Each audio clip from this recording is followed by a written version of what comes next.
All right. Oh, brother, this guy stinks. How's it going, everybody? Welcome back into the stream. Hope you're having a wonderful evening so far and enjoying your time. My name's Michael. Welcome back. Welcome back. All right, let's get this loaded up.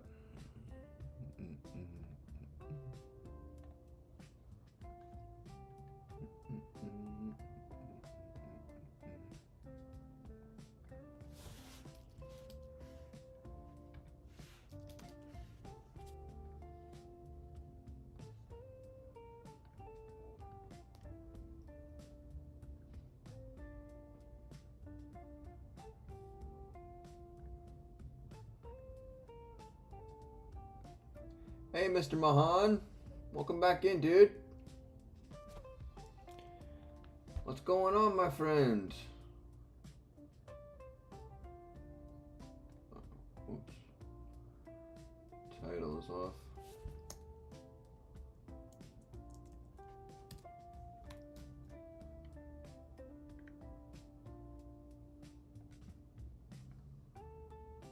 All right.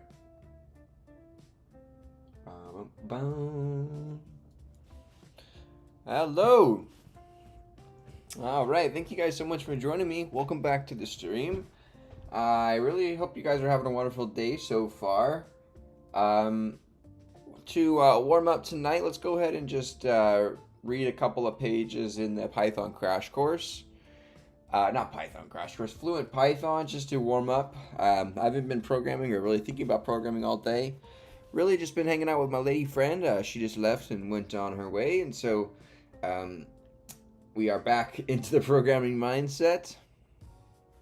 Yeah, sorry, Mohan. I've been with my girl, and we've just been hanging out, enjoying our time together that we get on these weekends. Now, no leap code. Stuff's pointless. Build projects. All right. Let's go ahead and get into, let's read a little bit of Fluent Python here for a second or two. Let's go here, books.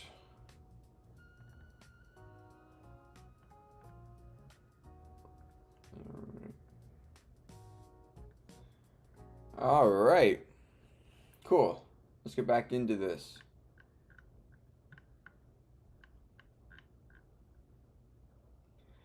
All right. We are starting Calc 1 tomorrow. Tomorrow, May 19th, Calc 1. Yes, so if you guys haven't seen in the Discord, we finally made an update to the calculus or mathematics category on our community Discord. So we are going to be starting up the Khan Academy Calculus 1 course tomorrow. It's completely free and has a really good online tracker. So I'll go ahead and show you guys that here.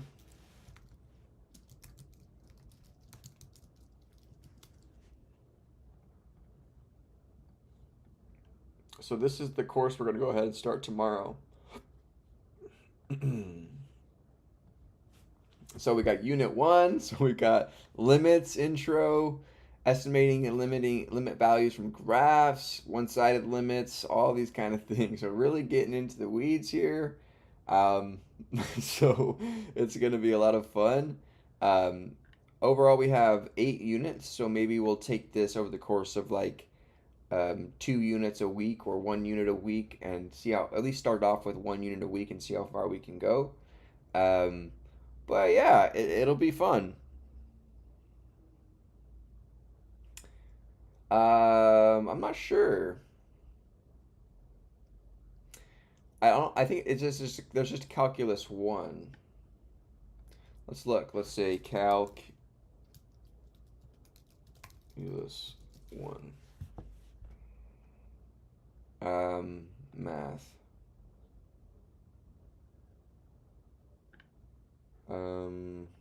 Explore courses.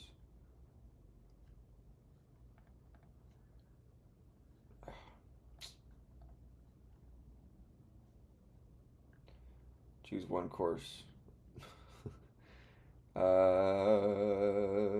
College algebra.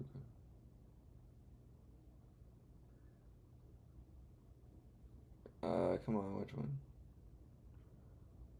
Science. Come on, get me out of here.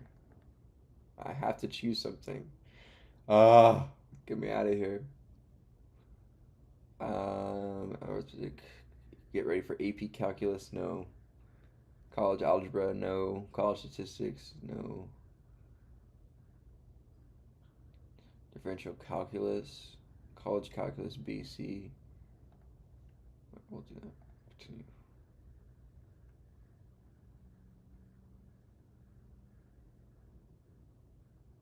Edit courses. I don't want that. I wanted...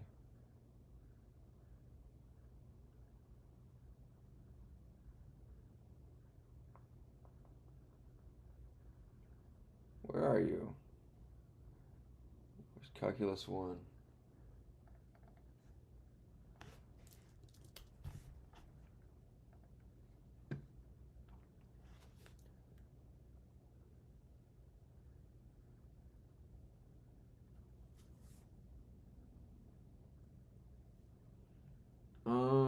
I'm not sure. I don't see any difference. There's like AP Calculus, College Algebra, Integral Calculus, Multivariable Calculus.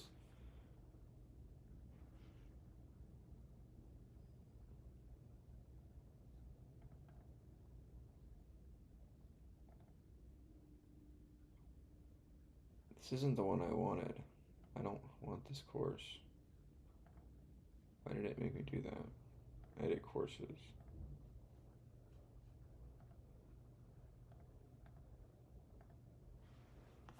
Ugh, come on.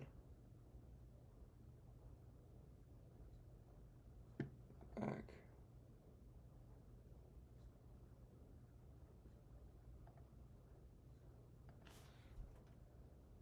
Multivariable calculus, integral calculus, college algebra, pre-calculus, imaging.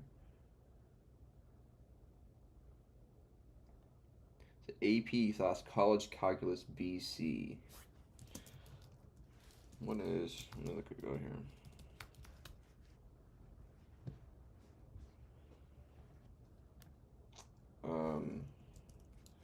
What is calculus BC?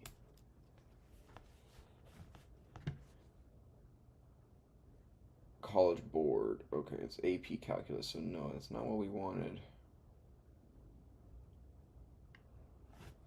What is Calc 1?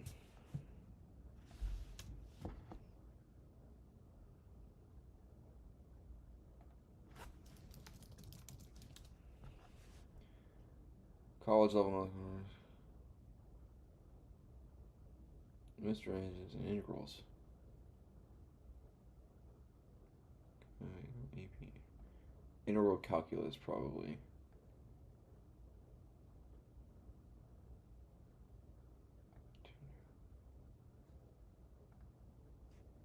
Integral calculus.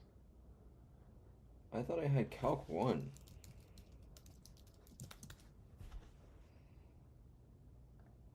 What happened here? Math, high school, college, AP college, college algebra.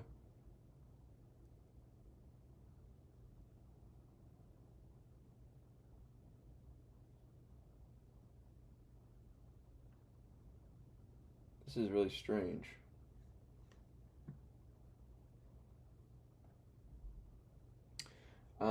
Why isn't my chat working? Huh. Oh, there we go.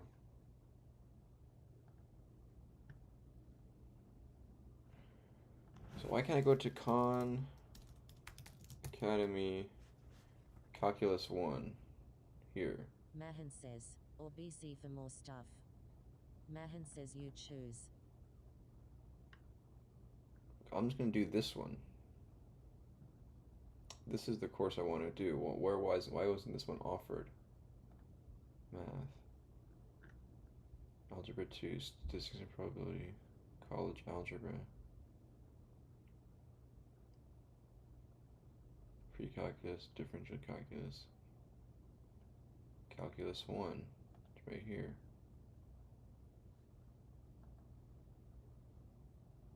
So how do I sign up for this course? Under home, courses. So this is integral calculus. This is not the same thing.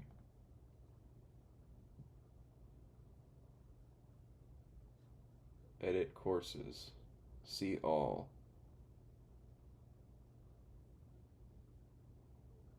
They don't have the calculus 1 in here.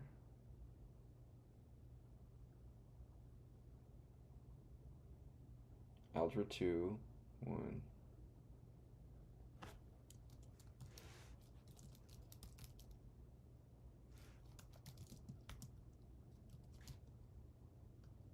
They don't have calculus 1 in here. Calc 1. See, strange. What the heck is that?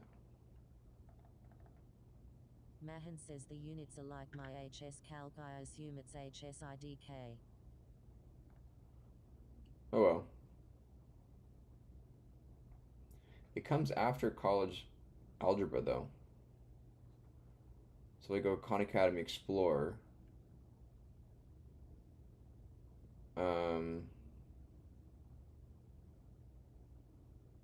Math here, college algebra.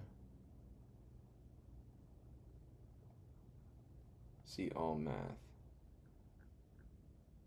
See, Algebra 2, trigonometry, stats and probability, high school stats, AP college stats, college algebra, pre-calculus, differential calculus, integral calculus, AP college calculus B, AP college calculus BC,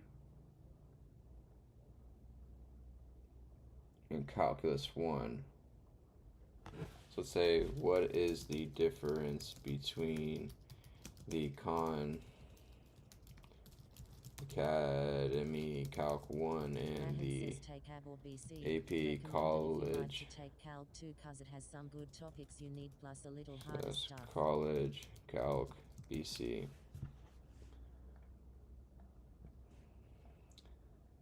Khan Academy's Calc 1 and AP College both teach calculus. They differ in scope, depth, and purpose. Calc 1 designed for college level calculus 1, typically first semester. Students taking college calculus 1 are brushing up on fundamental concepts. Focus deep understanding of core calculus concepts. Self-paced, great for learners outside a structured course. AP College Calculus BC designed for high school students preparing for the AP exam, equivalent to Calc 1 and Calc 2 at many colleges. Covers all of Calc 1 topics, plus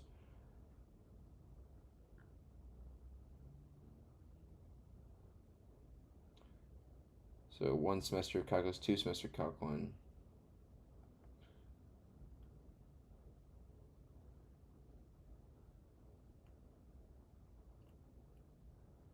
Okay, I think it's easier for us to level up with probably just the calculus 1 then. This one is probably going to be a better suit for us just because we're not in some advanced placement course with some it's been a while since we've done a lot of advanced math, so this one's going to be the one that we originally focused on here is what we'll do.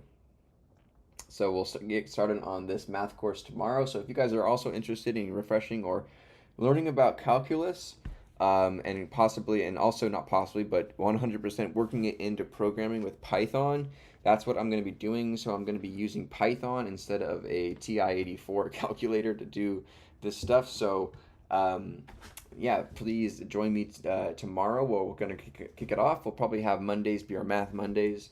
And then what we'll do is we'll probably have it be Math Mondays. And then we might, to break up the hard learning, play like a game of Minecraft or a thing of League afterwards just to help break it up. Okay, let's go get into this reading here. So yeah, tomorrow, you guys, so join the Discord and, get access and do the course alongside me here. That's where I'll be documenting it.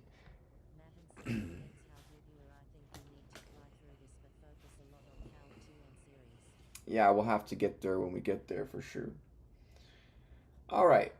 It's better to create, so subclass user dict instead of dict. It's better to create a new mapping type of extending collections.userDict rather than dict. We realized that when we tried to extend our stir key dict 0 from example 3.8 to make sure that any keys added to the mapping are stored as stirs. The main reason why it's better to subclass user dict rather than dict is that it has some built-ins, has some implementation shortcuts that end up forcing us to override methods that we can just inherit from UserDict with no problems.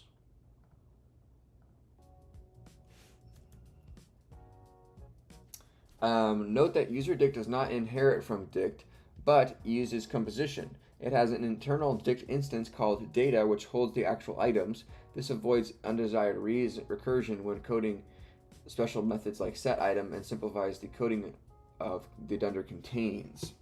Thanks to UserDict stir_key dict, it is more concise than stir_key dict 0, but it does more. It stores all keys as stirs, avoiding unpleasant surprising if the instance is built or updated with data consisting of non-string keys. Stir_key dict always converts non-string keys to stir on insertion, update, and lookup. So from import collections, we have a class stir_key dict, which takes in a UserDict from collections, right? So we're just going to take this base class of UserDict and build up on top of it for our customized functionality. So we have this dunder missing, which is exactly as in example 3-8. So if the is instance of the key is a stir, we're going to raise a key error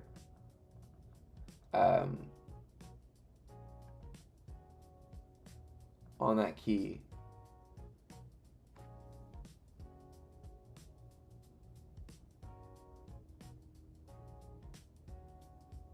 Why would this be like this?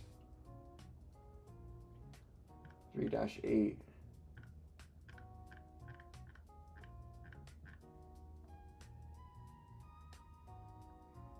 -8 is here missing. If is instance key error, raise key error. Why are we raising a key error if the key provided is a string? I thought this wanted stir_key dict.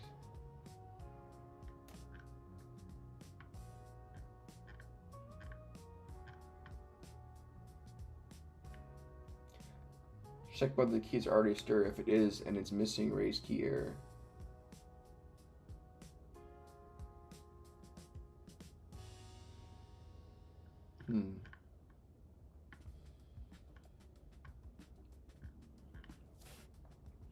Then the contains of the key return the stir conversion on the key if it's in self.data. And then the set item, right, key and item, we add the key stir key as the key for the data dictionary as the item is equal to the value. Because UserDict extends abc.mutable mapping, the remaining methods that make up stir_key dict is a full-fledged mapping of inherited from UserDict. Mapping, mutable mapping, or mapping, the latter have several useful concrete methods in spite of being abstract base classes. The following methods are worth noting. Mutable mapping.update. This powerful method can be called directly, but is also used by the dunder init to load the instance from other mappings, from iterables of type of key value pairs and key word arguments. Because it uses self-indexed keys equal to value to add items, it ends up calling our implementation of the dunder set item. Interesting.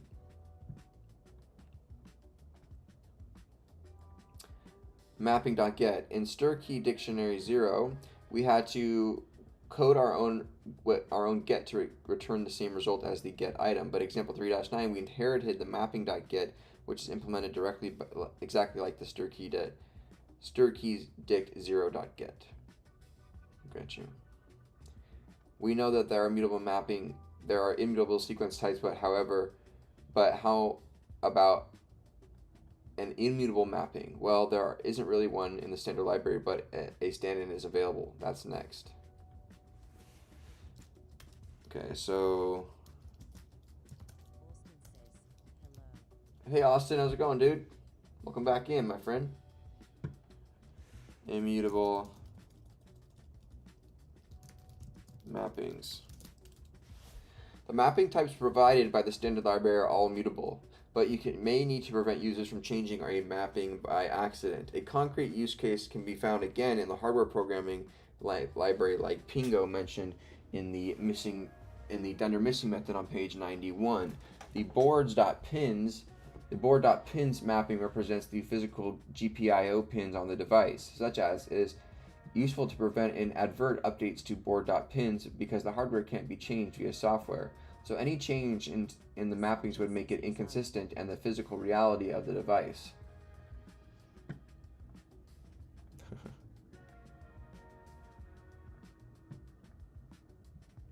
The types module provides a wrapper class called mappings proxy 2, which given a mapping returns a mapping proxy, right? The types module provides a wrapper class called mapping proxy 2, which given a mapping returns a mapping proxy instance. That is read-only but dynamic proxy for the original mapping. This means that updates to the original mapping can be seen in the mapping proxy, but changes cannot be made through it. Okay, so example 310 here, mapping proxy type builds a read-only mapping proxy instance from a dictionary. From types, import mapping proxy type. So we have some dictionary called D. We map using the mapping proxy type on mapping proxy type on D to give our D proxy. Our D proxy, it shows this object here on a print call. If we index into this, we get the value of the first one. Of the key 1, so we still get it. And if we index into for 2 is equal to x, we cannot map it.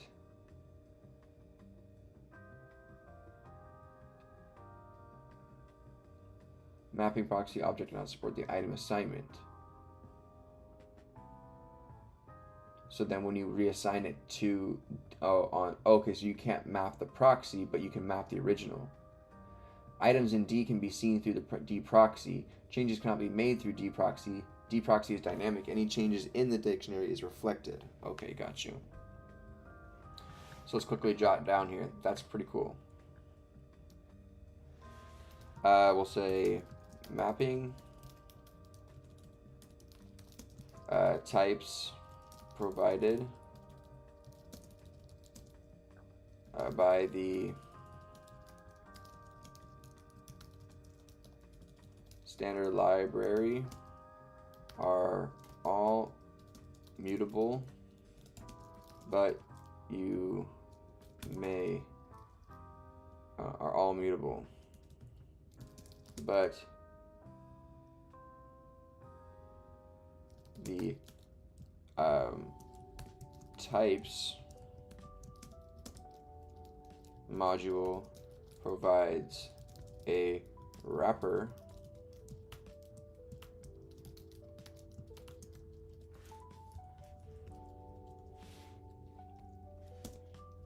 class. Hey AZ, called mapping proxy type.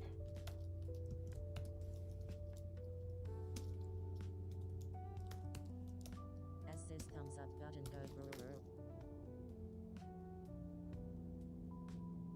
go. How's it going, AZ?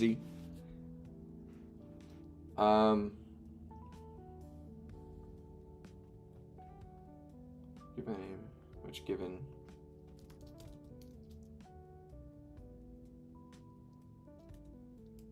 when given a mapping returns a read only mapping proxy instance. So I'm going to take this example here.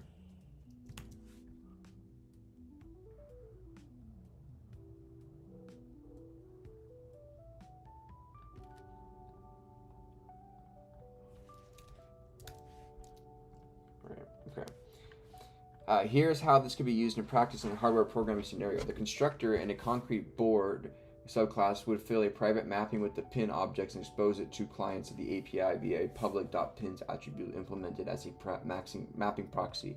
That way the client cannot be able to add, remove, or change pins by accident. Next, we will cover views, which allow high performance operations on a dict without necessary copying of data. Okay. Is this the same headings? I think so. This one was smaller. So this is a big one. Views.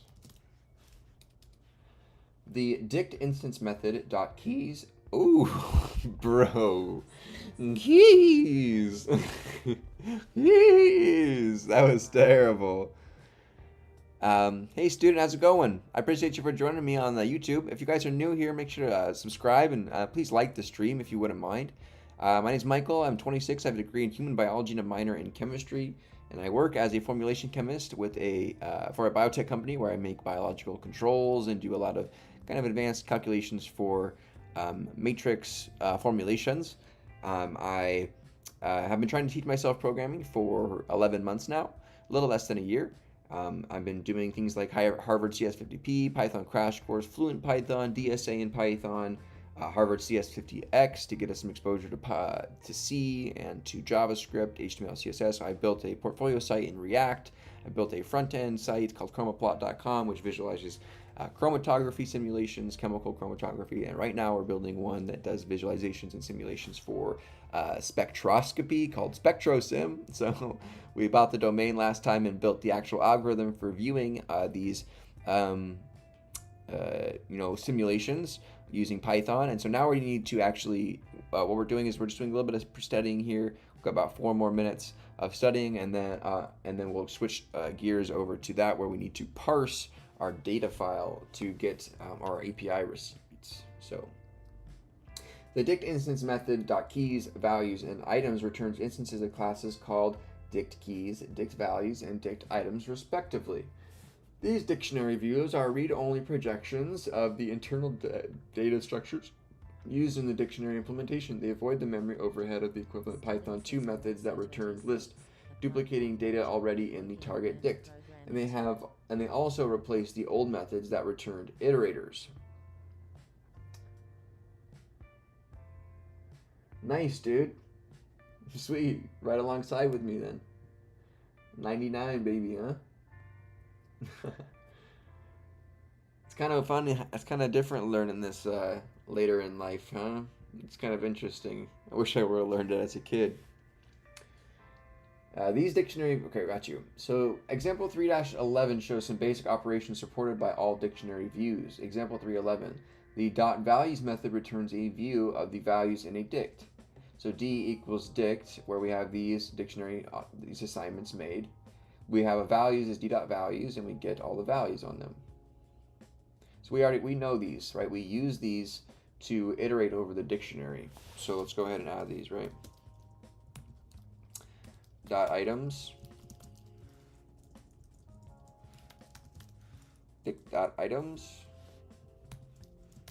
So we know that the dict dot items, these provide a dict object instance method that returns instances of classes called dict items. These are read only views, read only projections of the internal data structures used in the dict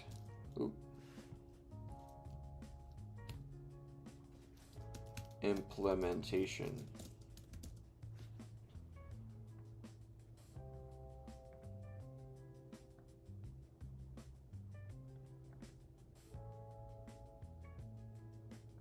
So I'm going to do this for also, so dict dot values,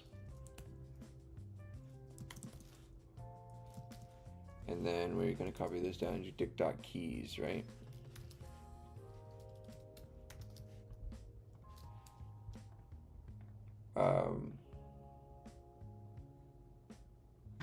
So we know the items.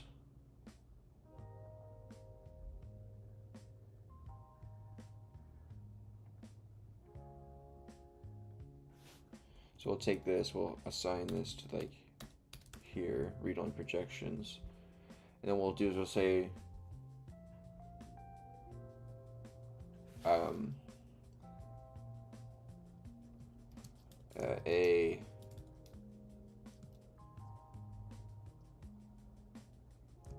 both the key, right, and the value. Oh my gosh, come on, tight mic. Are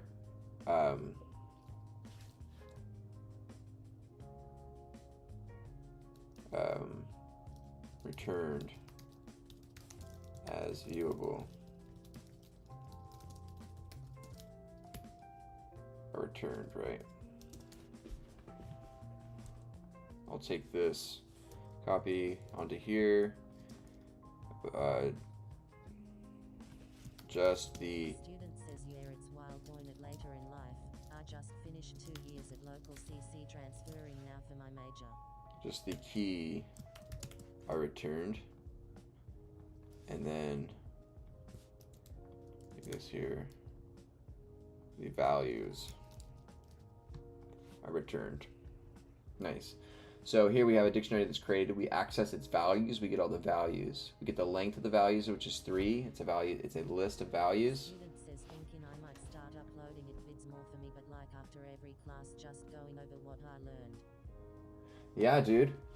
That's exactly kind of the approach that I kind of had with this channel at the start, and still to this day, is that I used the platform and the ways of, you know, having to edit the videos and hear them back, interact with comments and stuff. Every time I'm doing that, every hour or whatever time I spend editing or all that stuff for just, you know, hearing my videos back in some way or another, it happens. I'm kind of re-solidifying that study from that session. So when I go back and edit, like I'm pretty much watching the lecture a second time and solidifying all the knowledge again. And I'm making cuts and chops and going back. So I hear it over and over and over again, all these different things. So I attribute a lot of that to this learning as well, is the YouTube channel and the documentation process of it, documenting everything as well in the Discord, right, is extremely helpful too. No, this is just a book called Fluent Python. It's a really, it's a more of advanced book into Python and how to be more Pythonic, I guess. If you're looking for projects to complete after, for more of a beginner level programming, is Python Crash Course. We completed this book live on stream when I was first starting, along with Harvard CS50P. This one has 3 projects in the back of the book that you can do yourself. I did not do them. I started to do my own projects after I started learning. I kind of got a fire to kind of continue and learn on my own and you know, do my own projects. So that's when I started making the task tracker, the small business manager, the CS50P final project, the you know, all these other types of things. All right. So then we reverse, we can value 0. It's not scriptable.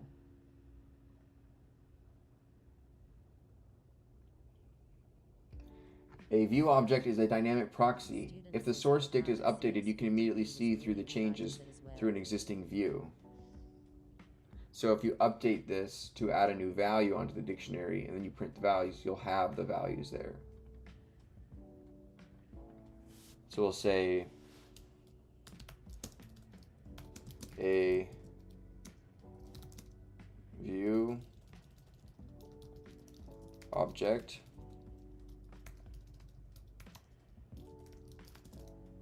is a dynamic proxy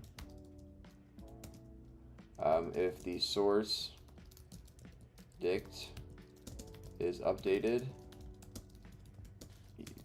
These changes will be reflected in the existing view. Okay, we'll get through this heading here. The classes dict keys, values, and items are internal. They are not available via the built-ins or the standard library module, and even if you get a reference to one of them, you can't use it to create a new view from scratch in Python code. So we say value class, type of dictionary.values. We say that v is equal to this value class object, and we cannot create a dict values instance. So we can't recreate just an empty dictionary instance. We have to use the dictionary. The dict values class is simplest dictionary view. It implements only the length, iter, and reverse special methods. In addition to these methods, dict keys and items implement several methods, almost as many as the frozen set class as we cover sets. We'll have more to say about dict keys and dict items and set operations on dict views on page 110. Now let's see some rules and tips performed in the way that dict is implemented under the hood. Practical consequences of how dict works. So that's where we'll stop here. Practical consequences of how dict works. Okay.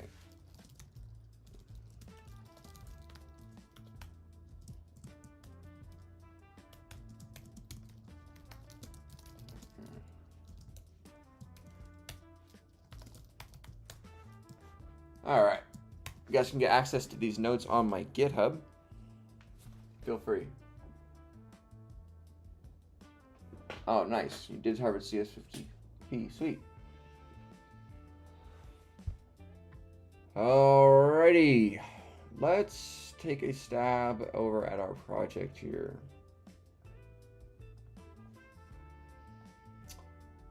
So we're on SpectroSim. Right? We have the ability to view our plots, which is cool.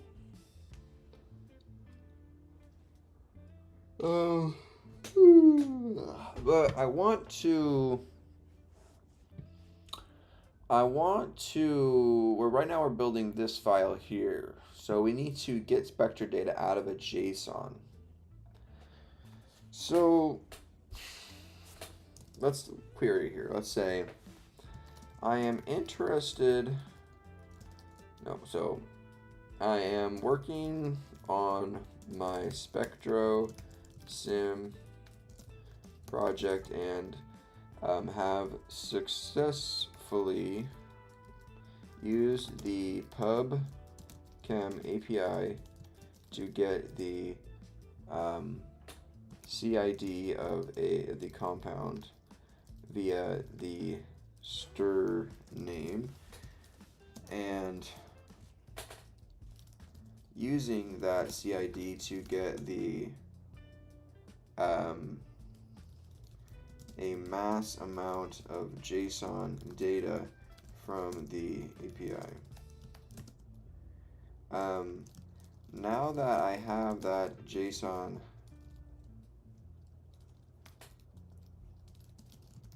data, I want to parse it for the UV-Vis specific information. What I don't want you to do this for me. I am trying to learn and grow. What are some methods I could use to perform this action? What do I need to do, and how can I get there? Please guide me and teach me. Don't just show me code, use words. Okay. That's a great mindset. You're on the right path for asking how to think about the process rather than just getting the code dump. Let's break this down into logical sequence. Viewers on streamboot.com. Remove the space. Oh, get out of here.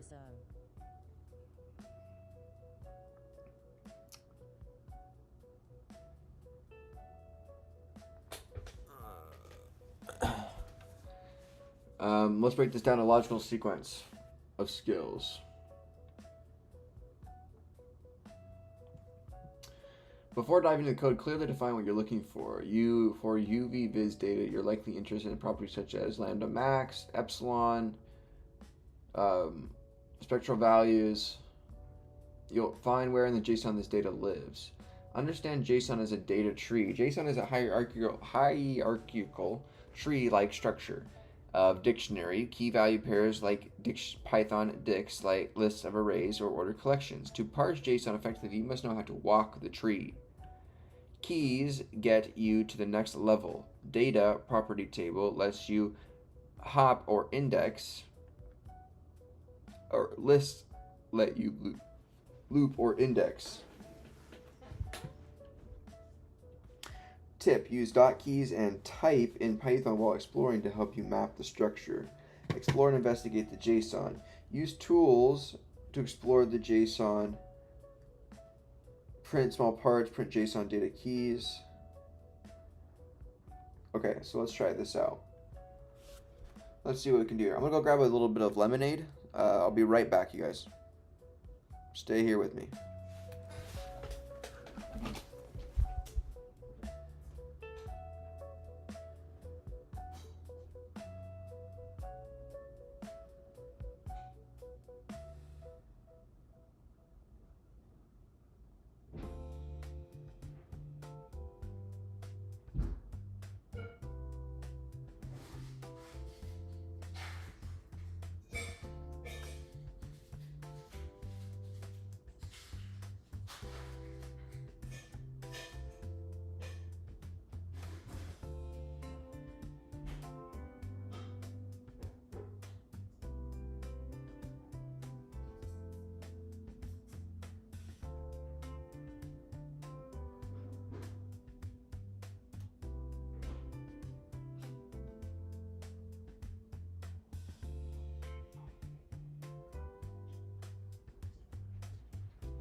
All right. Okay. So let's see what we can do. We have this data object here, get data via SID, right? Which is getting us the response in JSON. Getting record section. So let's say this. Let's say record. Let's say for key in record dot keys. Print key. Let's see what happens here.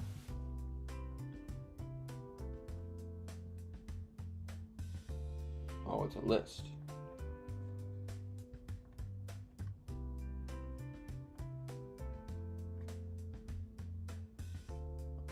Okay. So we'll go here and we'll say record index 0 dot keys. Okay, TOC heading description section. So I say record index 1 keys.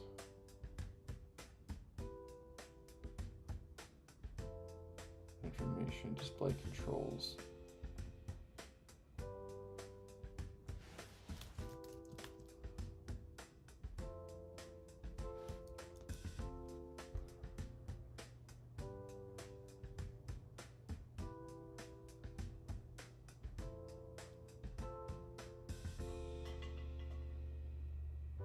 So if I say 3 here. Need a few frames? Adobe Premiere Pro is here to fix that. Extend clips to keep the action moving. Layer in missing ambient sound. TOC heading, structures, description. Structures.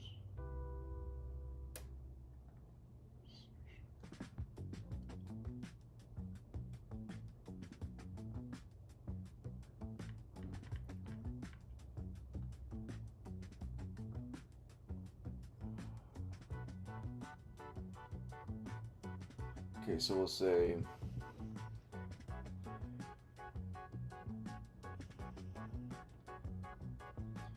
I'm going to take this here. I'm going to pass it here. It's not going to show me code, but I'm going to say church response.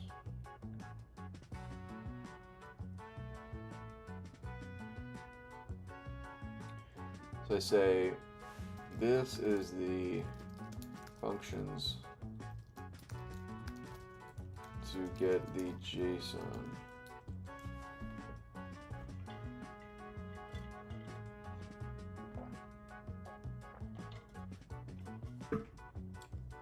Learning path to UV-Vis extraction.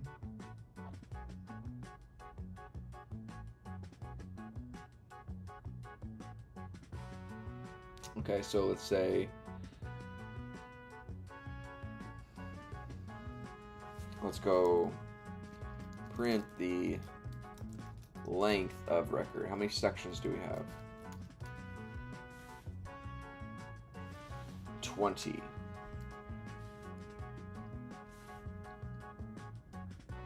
So let's go import pretty print, and let's go for section in record pretty print section. Module is not called, you mean preprint.preprint.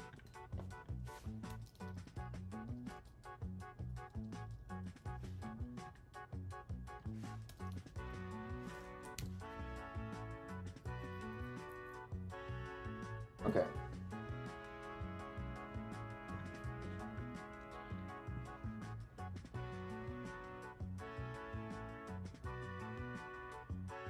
String. Let's do taxonomy.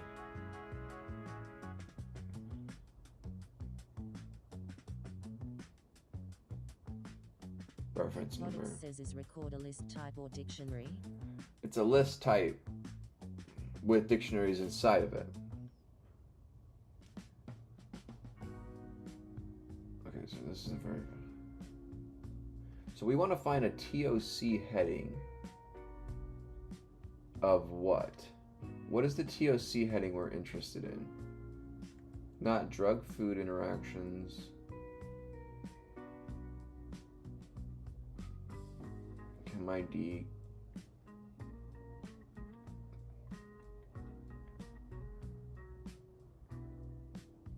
Lotus tree, FDA drug, FDA substance.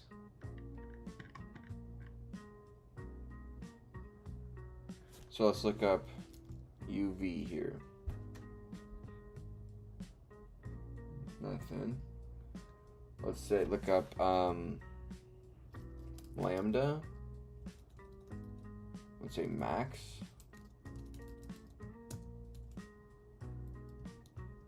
Oh, I thought I would get it. If I go here,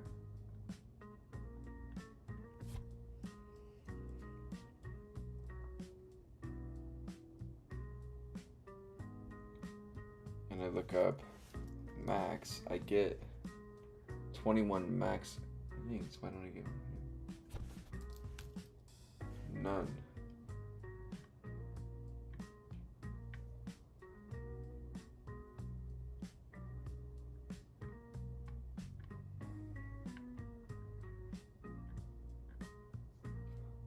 So if I go here, Midnight Ringer says hi. hey dude, Ringer says what you doing. how's it going, Midnight Ringer? We're trying to parse this JSON to extract out the various information regarding specific UV-Vis information. So let's find out where it says max.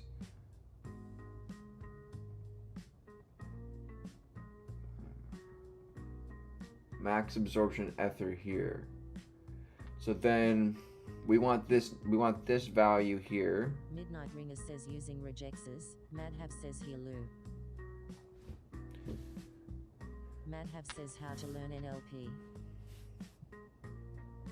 So then, description, ultraviolet spectrometry, right? UV spectra is the TOC heading. Okay. So we want to UV spectra, quote.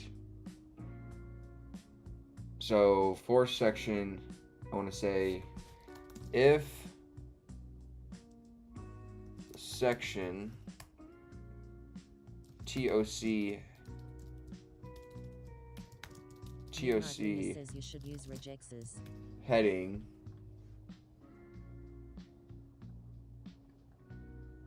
if the quote TOC heading is quote UV spectra,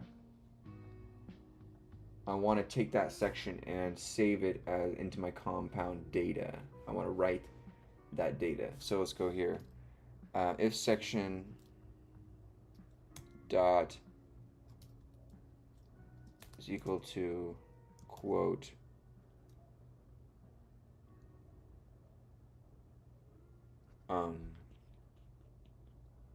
right, UV spectra.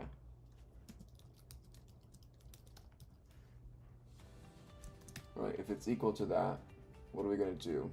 I'm gonna skip this ad. Oh,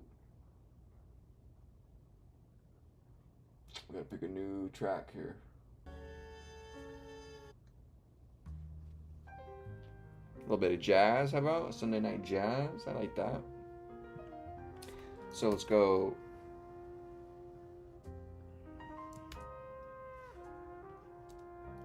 If the section, right, we're gonna go write. Wapiti says, "What's up, man?" Write data. How's it going, Wapiti? Says, "What is the problem you are facing?" I'm not facing any problem really. We're just kind of working through some stuff here. How's it going, Ezel? How's it going, my friend? Appreciate you for joining me here. And we're just learning. We're trying to parse this JSON data and find this specific information here with a couple of different methods here. So we've already requested via the API for the CID, and then for the information, and then we convert that to a JSON, right? And so now we're having write on that section. So now let's see what happens.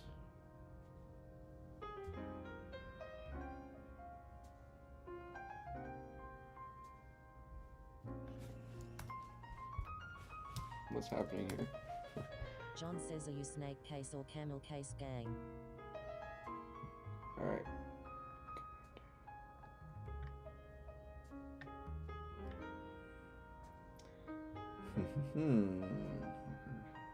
Length record for section and record of section.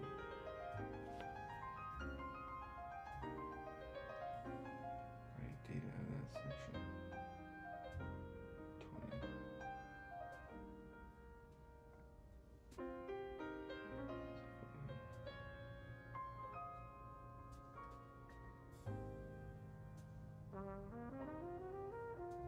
Okay, so we got no TOC heading equal to this. So we'll say else. Why do I keep doing that? If I say else,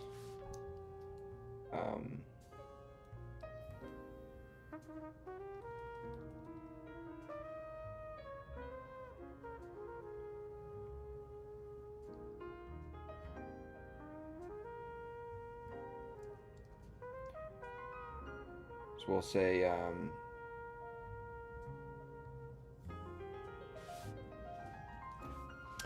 I kind of mix it up, John. I kind of use both sometimes. Kind of mic case.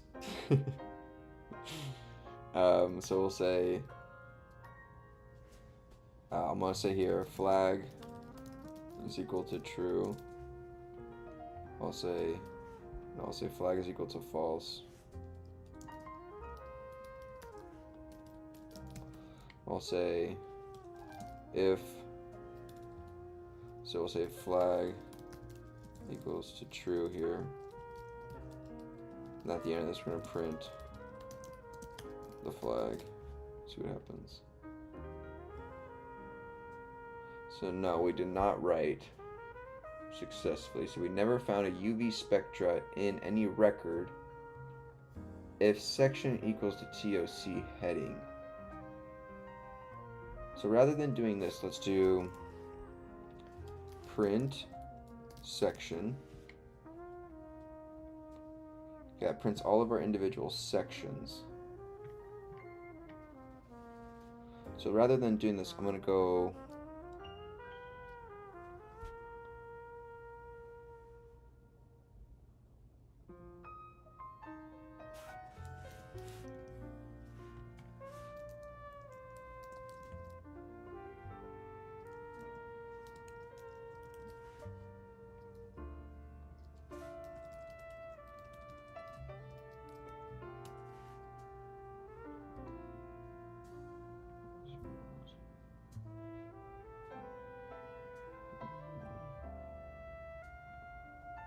dying.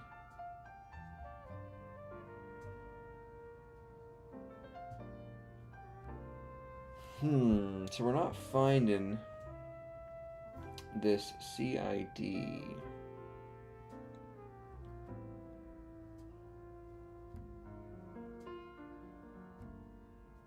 So let's do this.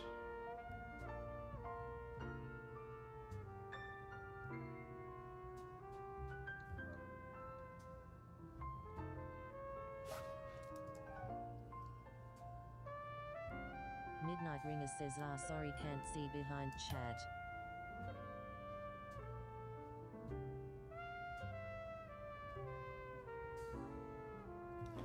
So if we have compound data, we're going to put into here. We'll put an F string here.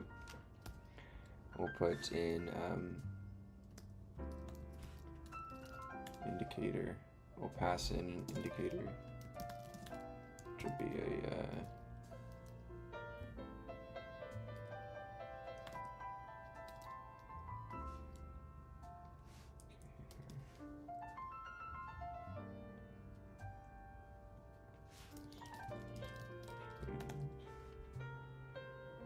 right. So then we'll say, rather than, we can go like this.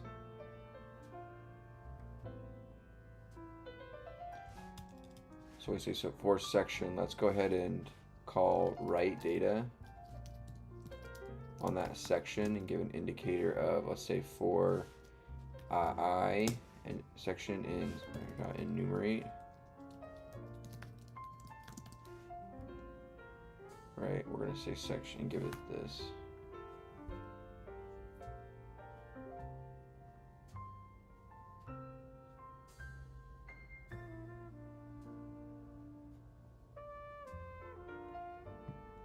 That didn't work. Crap.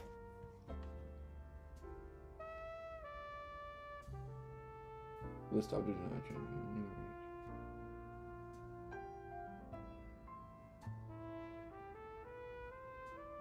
I can't enumerate?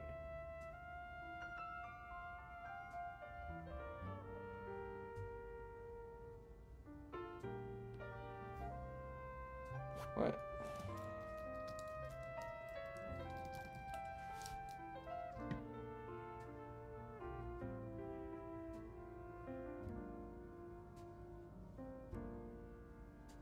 Oh, enumerate in my record.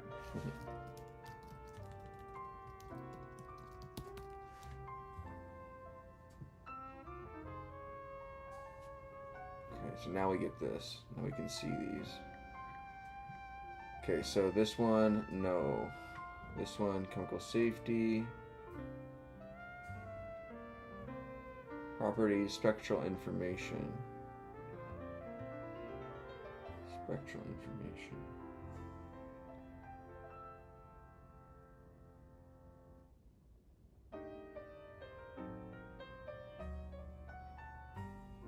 Spectral information. So now let's look up on here max. Here. So it's on spectral information. So we'll go here. Let's go ahead and delete all of these. And then let's go, instead of writing this, let's go back.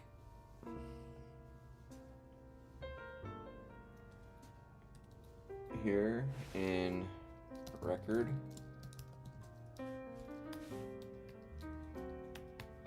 Alright, in record. Let's bring this up. So if the section TOC heading is equal to not that, but equal to, oh crap.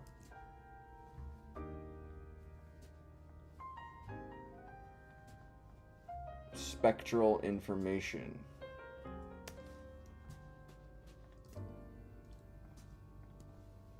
Delete. Let's go ahead and write that section and then flag and see if we get it. Okay.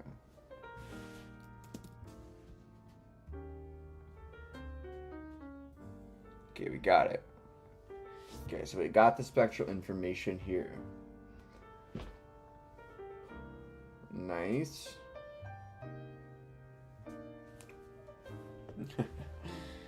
Okay, so now what? Oh boy.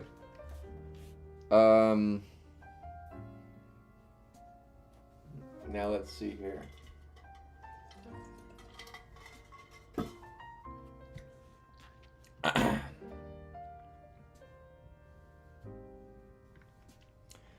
Now let's go like this.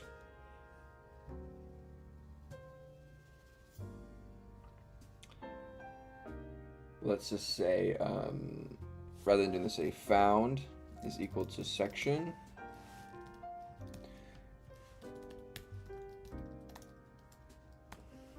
And let's go like here, let's go for, found.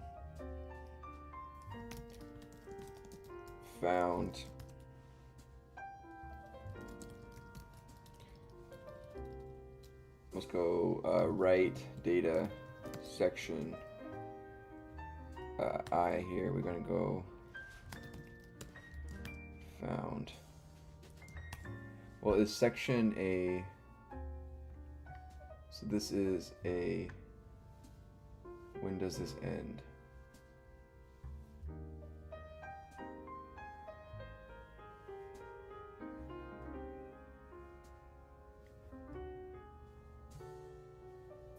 When does this end?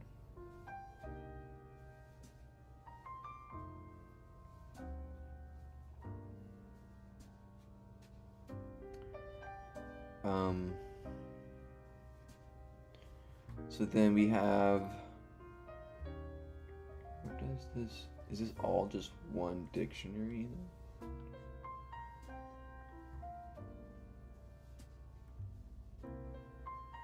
So let's say, let's go for key in section, in found. John says if you make an edit to the JSON and save the file, Sco doesn't auto-format it. If you make an edit to the JSON file,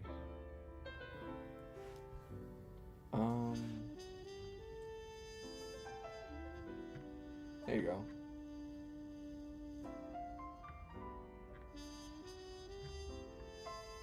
Yeah, I just had to save.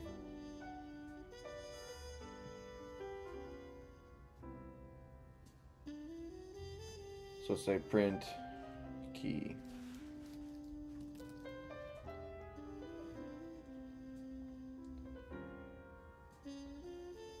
That's how many keys we have in found. Is TOC heading description section.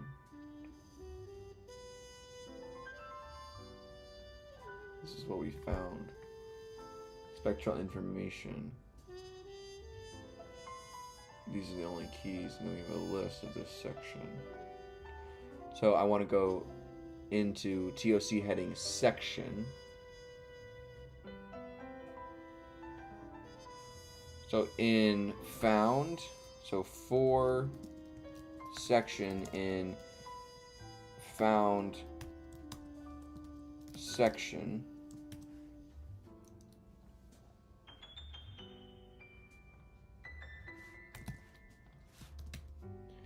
print section.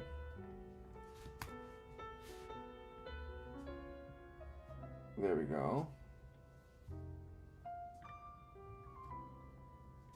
So now what do I want to say? Let's say Let's look up max here and see where we are. So this gives us max absorption here. This is in the UV spectra spectrum section information list. So we have section,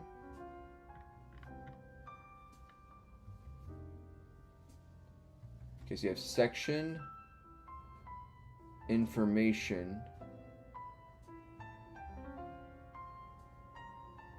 Okay, so as a section is a key.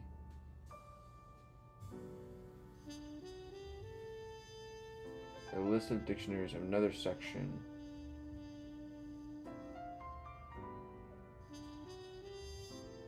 Another key of information.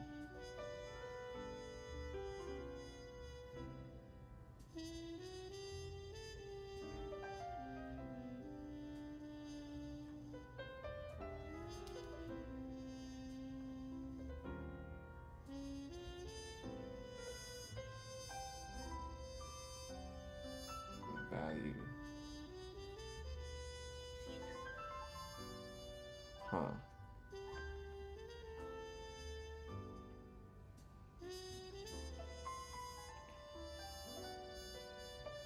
Oh boy. This stuff is pretty deep in here. Pause.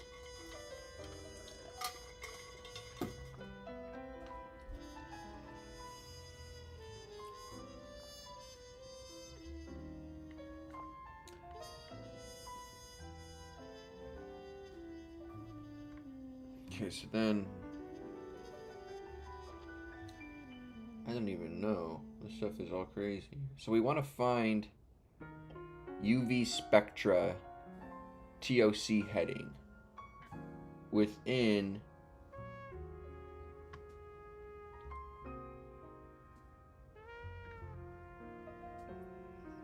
this here. So inside of section,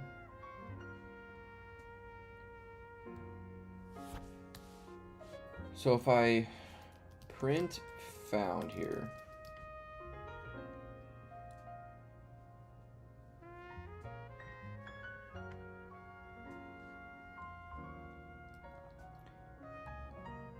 so I print found, which is this. I print found section TOC heading equal to found section TOC heading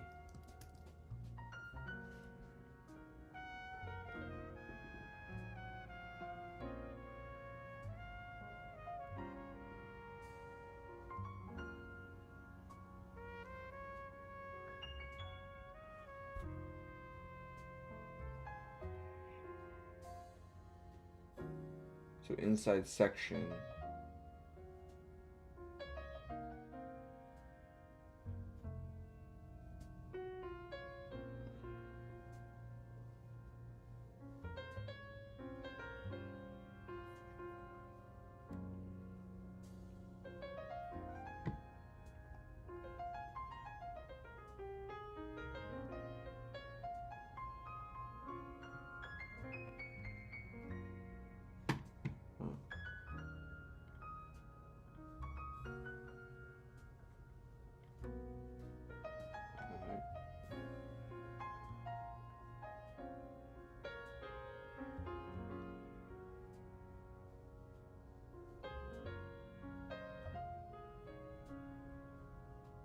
I don't know.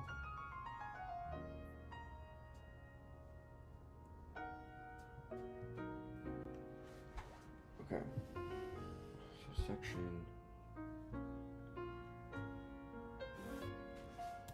dot keys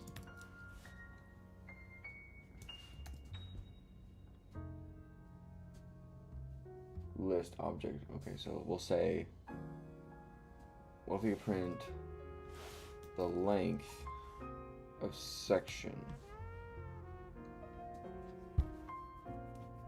7.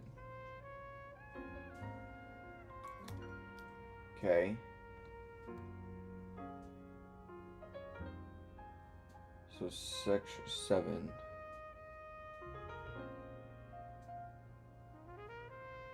So I say for section in enumerate found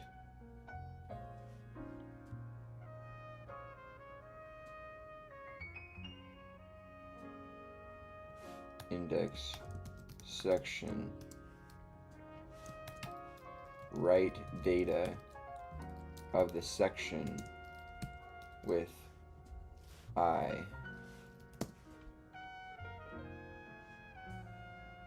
Okay.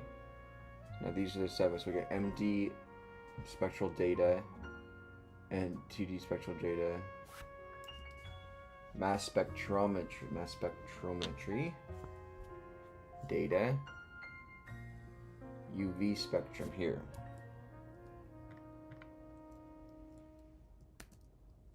UV spectra. So we want to find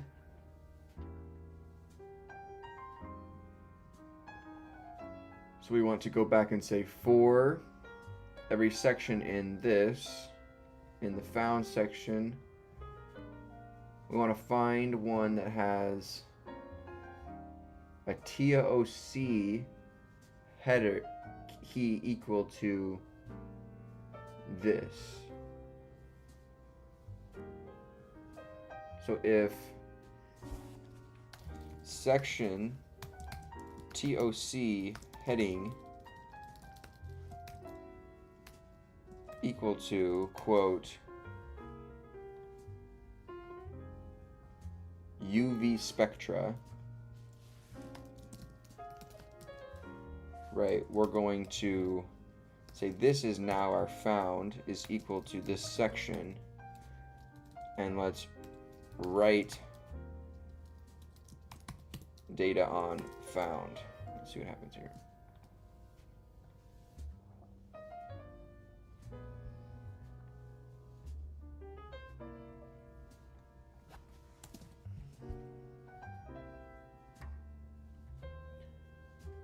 We got it.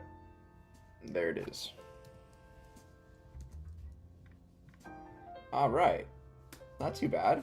I think we got it there. Okay, so now we get in the UV spectra section of this individual page. Right?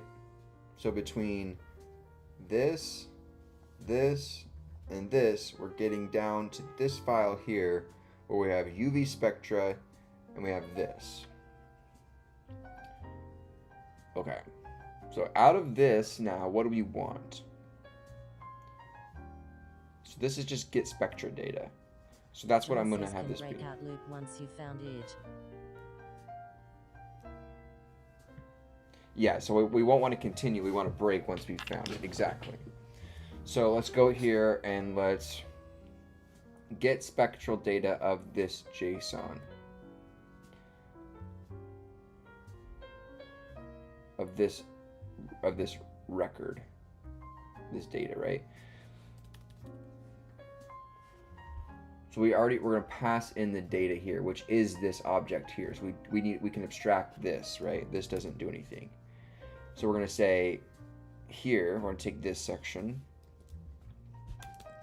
for section in data, if the section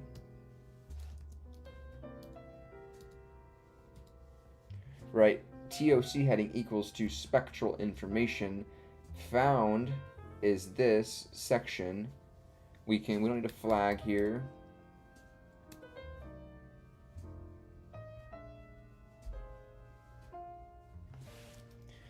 And then we can return found right here, right off the jump. Or just return section. And then we can, so this is going to return some JSON back to us.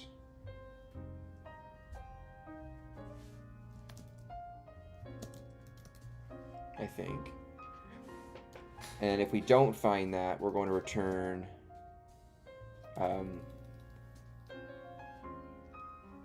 we're going to raise a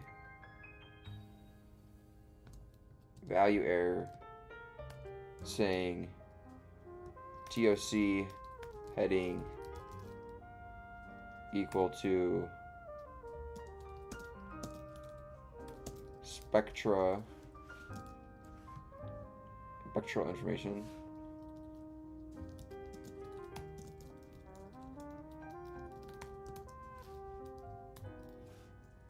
Is not, or not found. We'll say error here.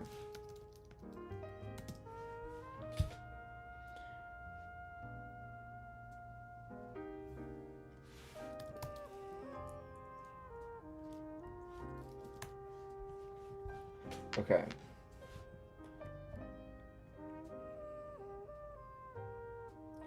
So we return the section.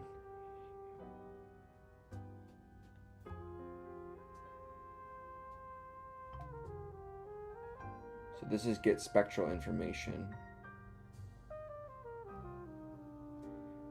Get spectral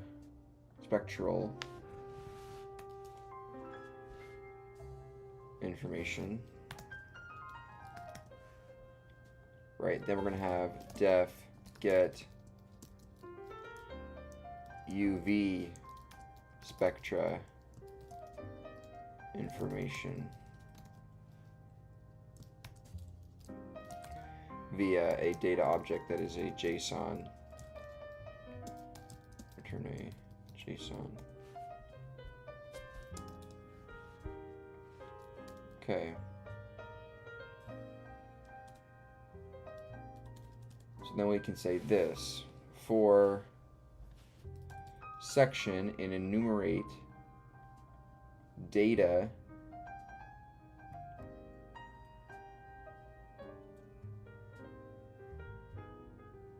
no, hold on. So this is data.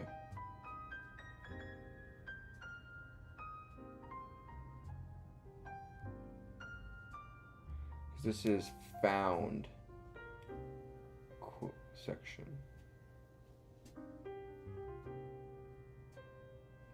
So this is what we found,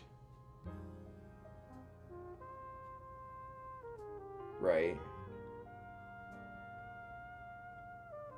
Spectral information. Wolfie Master says, what are we doing tonight? Trying to parse this JSON file to extract out this UV spectra information. It's pretty nested here within this tree structure of JSON. So I'm trying to do is go through each of these, kind of break through it here. So if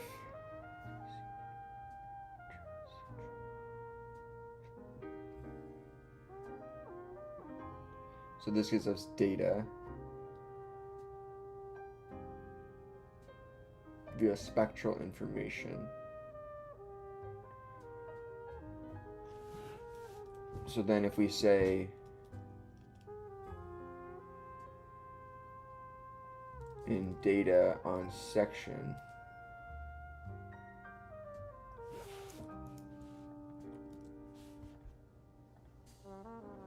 we want, let's write data on section, see what happens.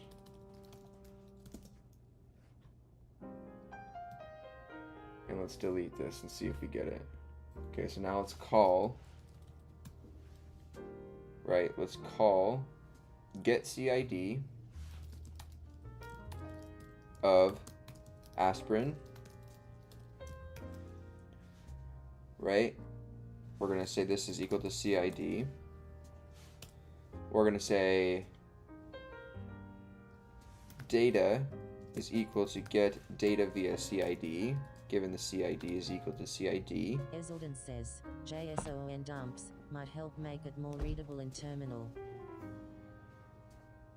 Yeah, I have the dump on, oh, the dumps in terminal, yeah, for prints. For sure would. I'm using the dump on the, I did the same, pretty much the exact same thing like you're recommending, but I just wrote it to the files. That's how I was able to read it really quick, see where we were. Yeah, exactly. But you can use the dumps to see it in the terminal. That's probably a better way. So then get data via the SID. So now we have the data via SID. Now we want to get the spectral information off of that data. So spectral information is equal to get spectral information of our data. And then we want to get UV spectra information off of that spectral information. I know it sounds like a lot, but that's this nesting, right, of this JSON. So now let's see what happens.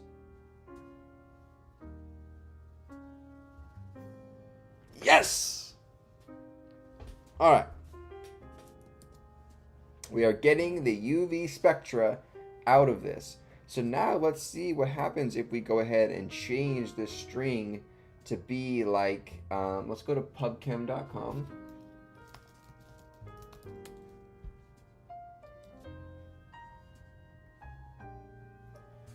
Okay, so we want like methylene blue, right? Methylene blue. Wolfie Master says if you never lose that excitement, it will take you far. Yeah, dude, it's fun when it works out. It's like solving puzzles. Like, yeah, it's like really think about it. It's really rewarding. Let it be rewarding. Like, let the reward, you know, let it feel good. Let yourself feel good.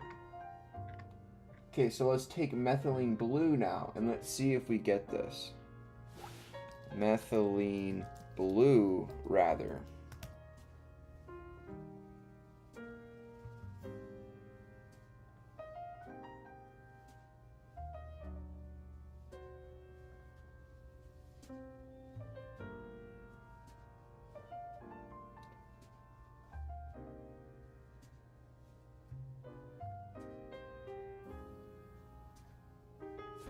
Got something.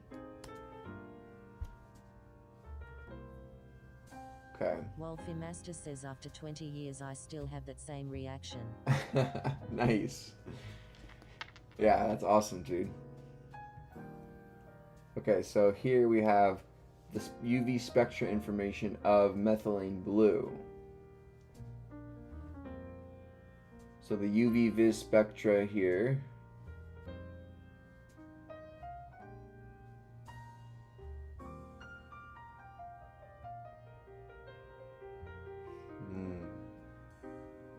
I don't see it in here. Max. Let's go back and try it with aspirin.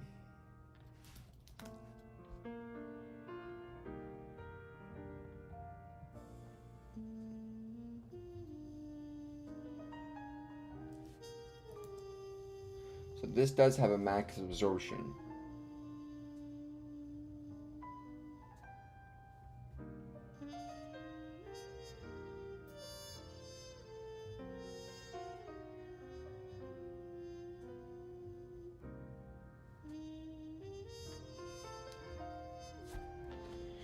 Huh. So this has a max absorption.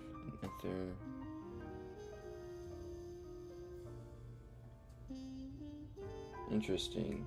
So if I go to my write data function, how can if I put it in write plus mode, will it overwrite?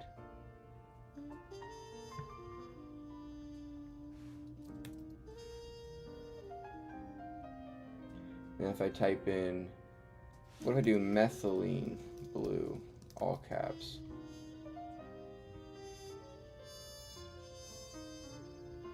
Here. No max information here. So interesting. So if I look up methylene blue, I go down to its spectral information, UV spectra, UV 6680.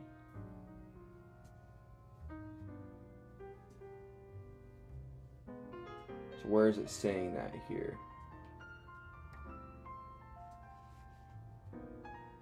Let's see. Here, UV 6680.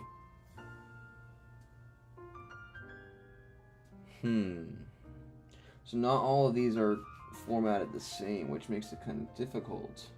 What do you guys think? Right? Because if we go and do, let's say,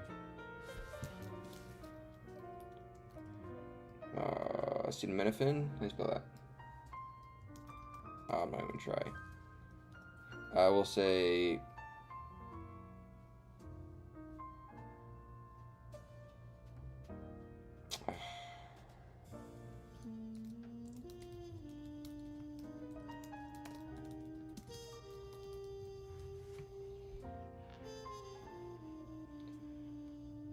spectral information not found for sodium chloride. Huh. Where's my pumpkin?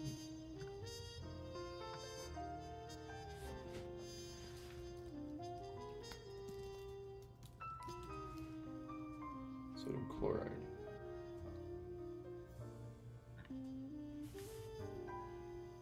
Spectral information, no.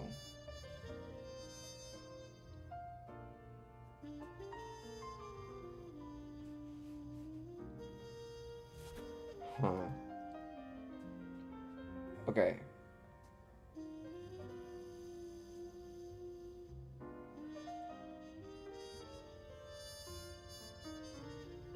Just gonna write data on this section.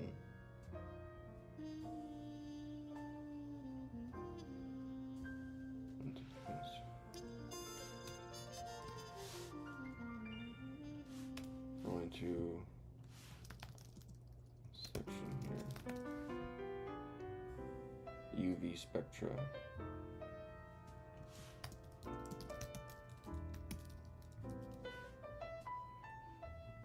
Compound.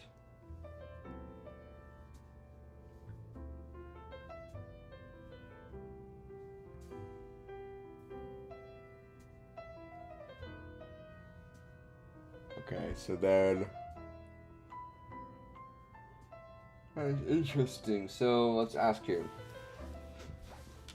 Okay, I'm gonna take this.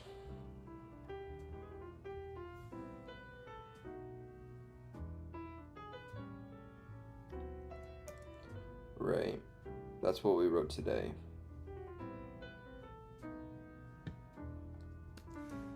Okay, I was successful in getting down to the UV spectra information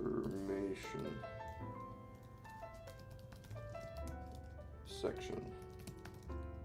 But not all compounds have this information, so searches will fail for my users. Also, not all compounds have all the same format for displaying the information. So how can I trust to get back results for user query? You're entering the realm of real-world data variability, and this is where the SpectroSim project can start to feel more like building a robust scientific tool. What you're facing now isn't a failure, it's exactly the kind of problem pros in data science and chemical informatics solve daily. Let's walk through how you can design your logic and your user experience to gracefully handle this uncertainty. Core problem: not all compounds have UV spectral data. Use the exact same labels, TOC headings, or formats, present their info in the same depth or structure. This means that you need to build... Just says vibe coding has everyone enthusiastic.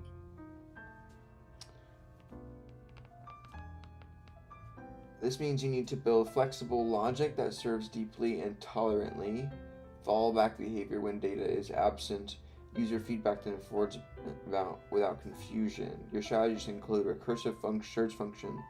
Build a function that recursively walks through every section and subsection to find anything close to UV spectra or UV-Vis spectrum.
Huh.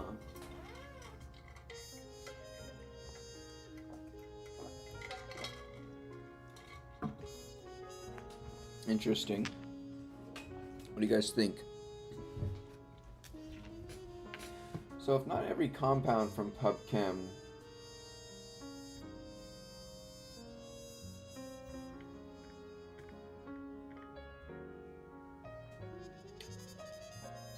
headings, section keywords.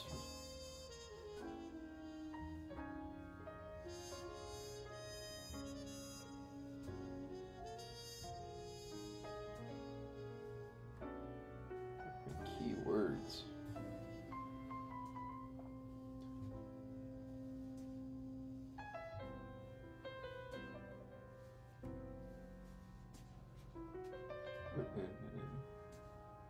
If K.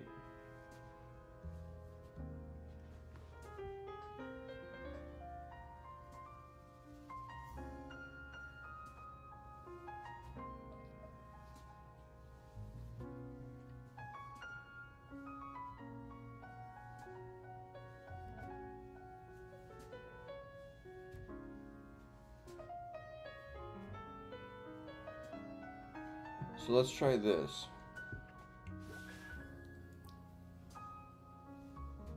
Can we get the CID?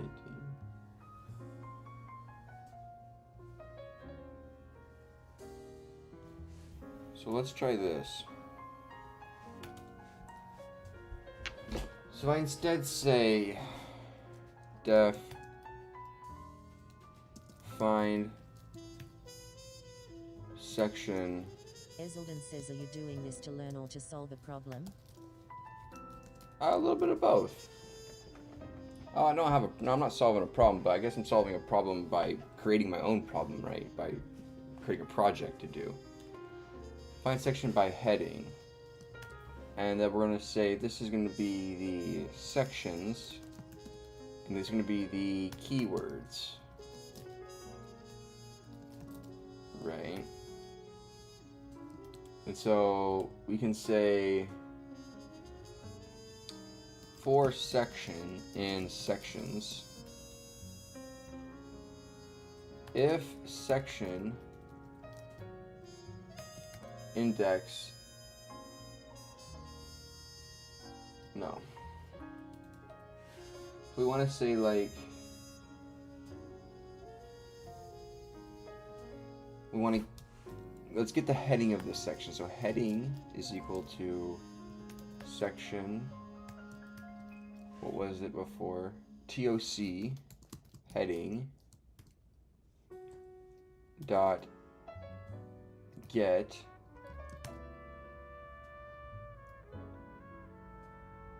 and then we'll say, oh no, so section will get the value of the TOC heading.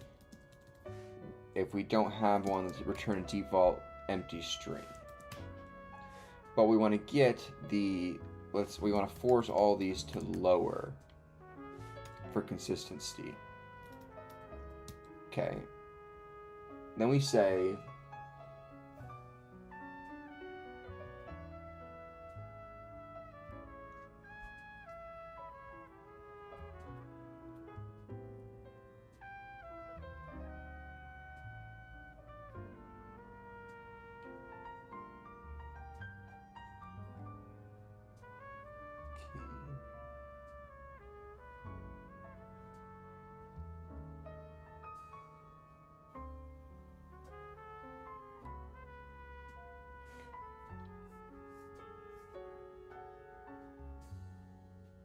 so it says if all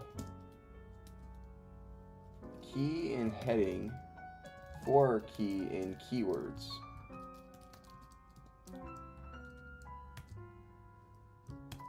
return section. So what does this say? If so key in heading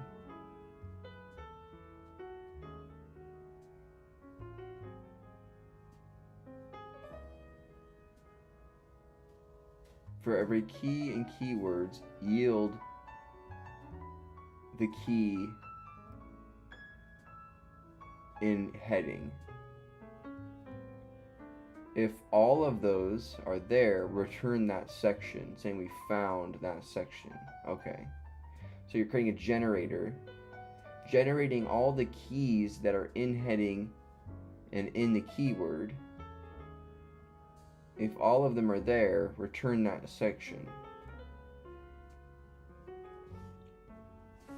Else, we're going to recursively call.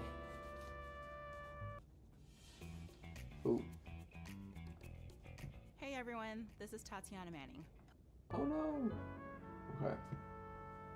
So if section is in section, meaning that there is another nested area, we're going to result is equal to the find section by heading given section and keywords.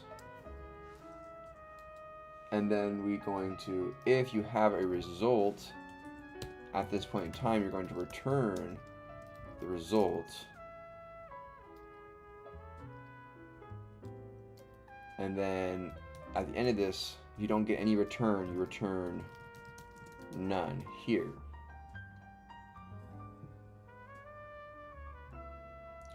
So now, if we go like this and go, let's take these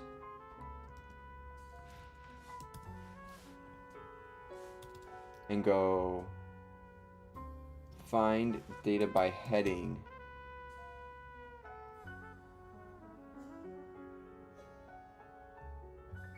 Given data, and then we'll give the keywords of UV and Viz.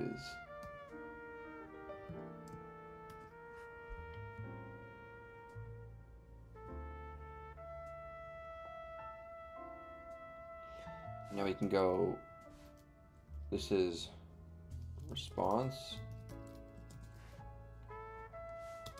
return, or say write data on response. So if I say here of aspirin run,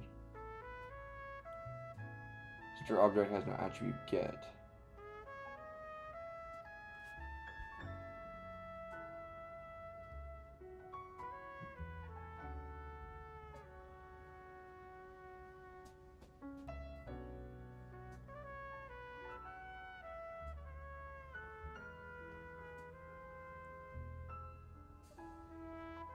Section has no get.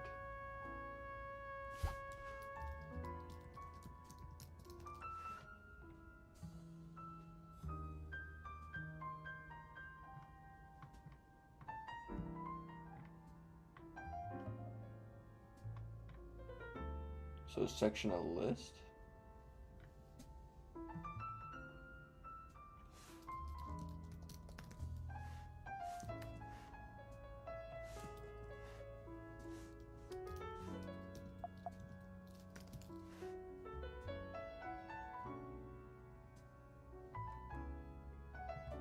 Dictionary.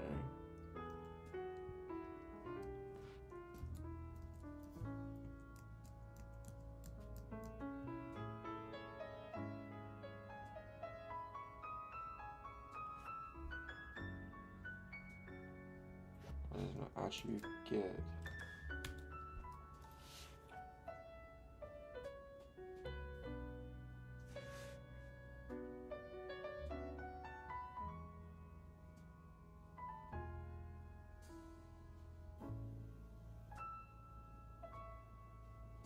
Ezelin says keep going bro and try to make your functions more generic because web data are very dynamic.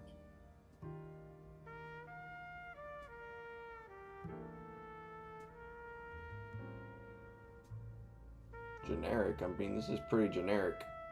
This just does one thing. This Prim does one says, thing. What languages and frameworks Hey, have you Primus. learned so far?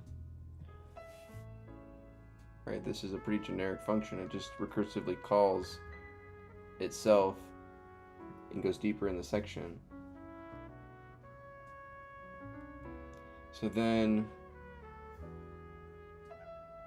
we need to validate the heading. So if not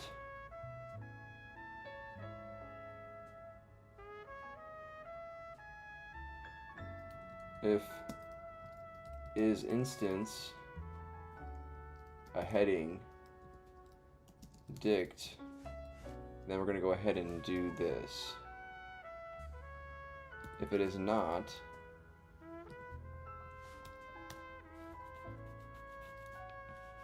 right, we're going to, I want to say, let's go ahead and print this section here.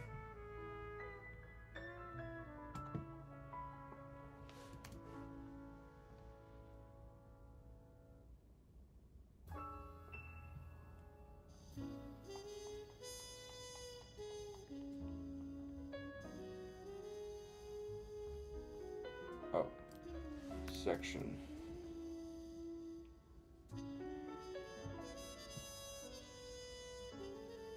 Okay, so those are all the headings I found.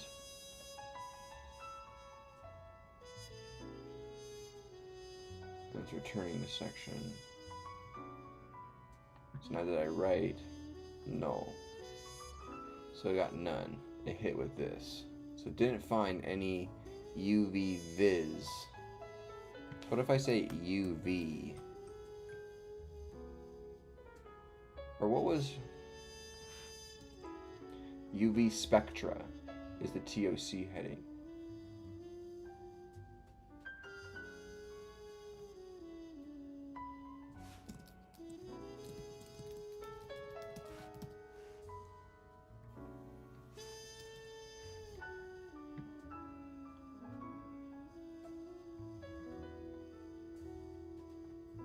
No.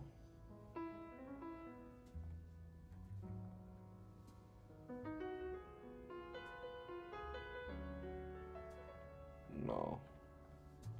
So heading is this.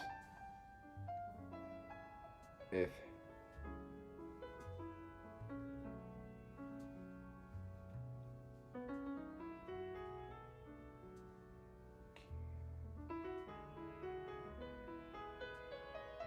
so we're going to create a generator for all the keys that are in heading that are also in key and keywords.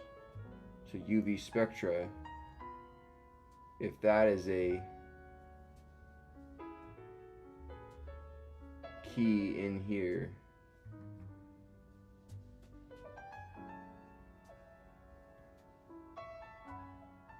so if this heading is UV spectra,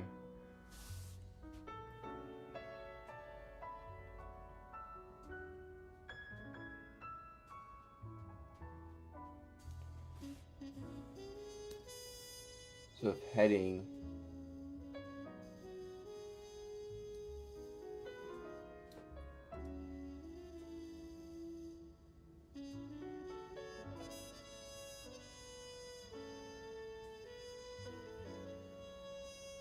so what exactly is the heading? The heading is a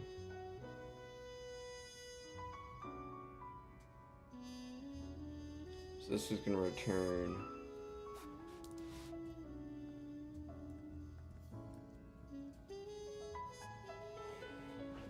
so the TOC heading returns a UV spectra.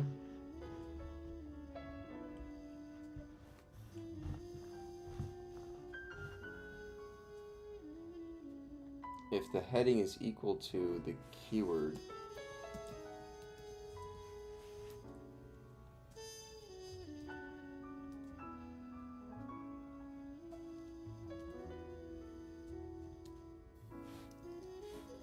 it's equal to the keyword returns section, so still get null.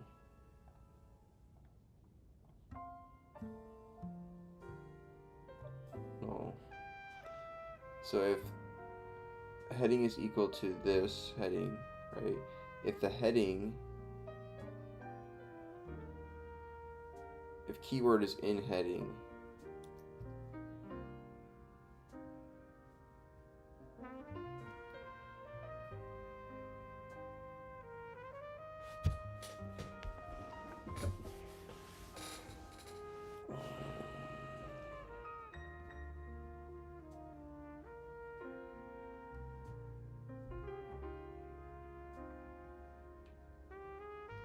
So if heading, right, is equal to the keyword, we want to return that section.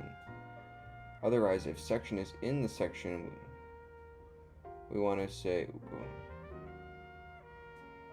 so find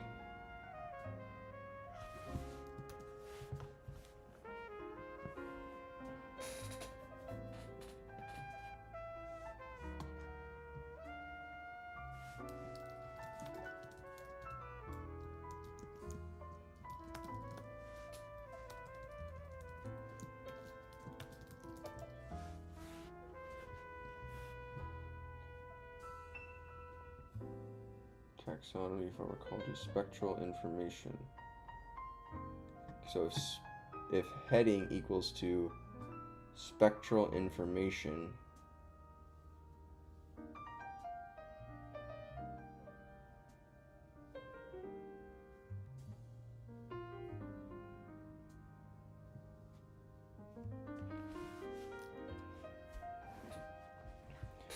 so here I say spectral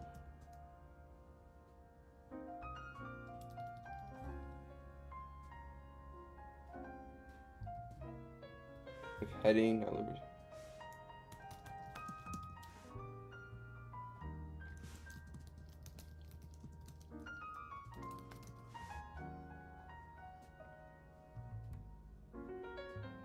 okay, now we got it.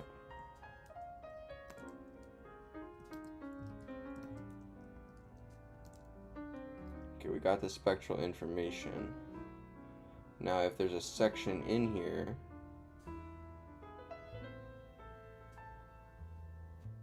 I want to find UV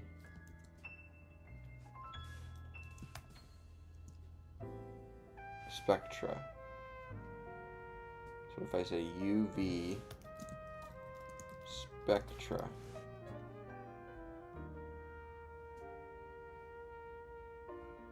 none.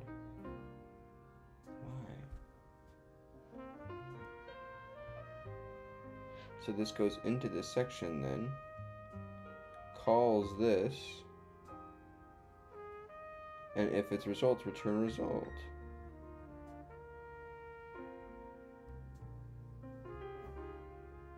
Hey Ray, how's it going? So this is, why is this getting the spectral information? It sees it has a section key, so it goes in there, it calls it,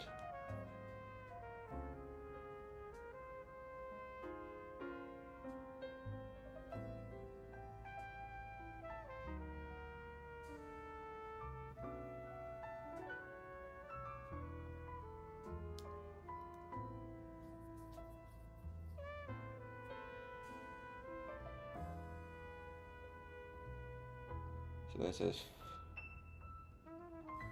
I'm going to call this. If the result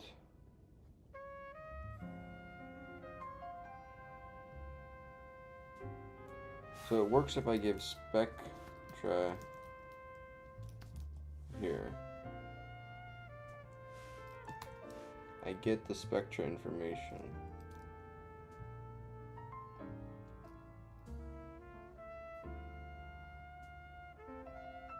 Maybe not.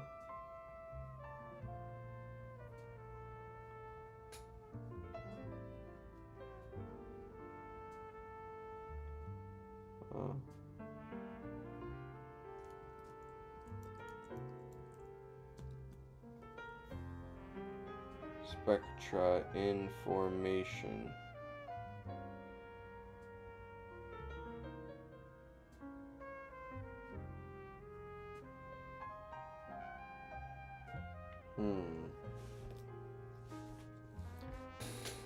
Let's get this function. Structures name identity for spectral information. Oh, spectral.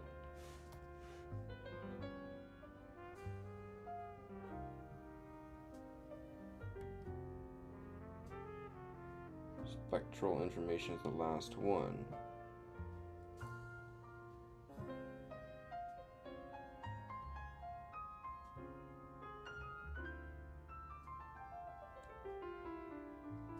Spectral information.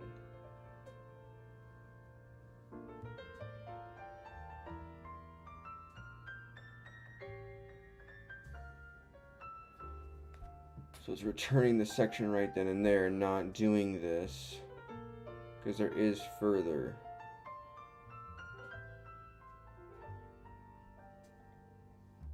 So what happens if I say UV spectra?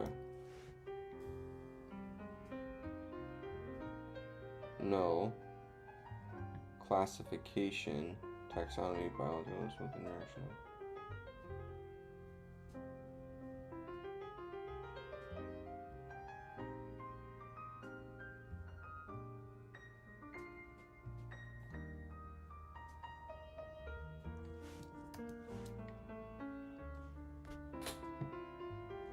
Taxonomy, biological tests, patents, literature, associated values, toxicity, safety, identification, use in manufacturing, chemical vendors, related records, spectral information.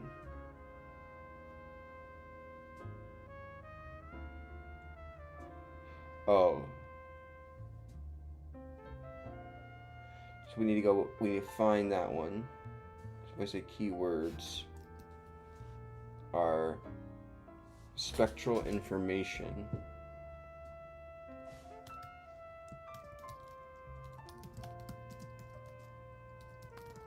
and then UV spectra.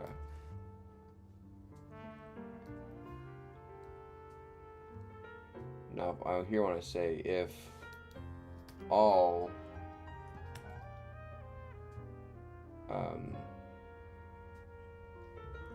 key in heading for key in section, no, in keywords. If all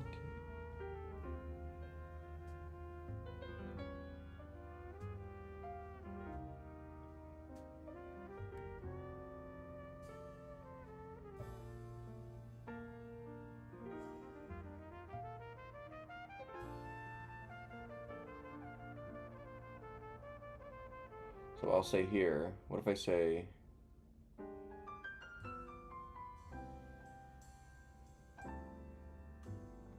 section? Have I run them? No. Still.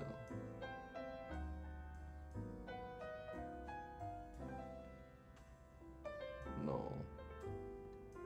If all keyword turn at section. Classification by has spectral information. So it's spectral. So let's say while, what if I say while heading in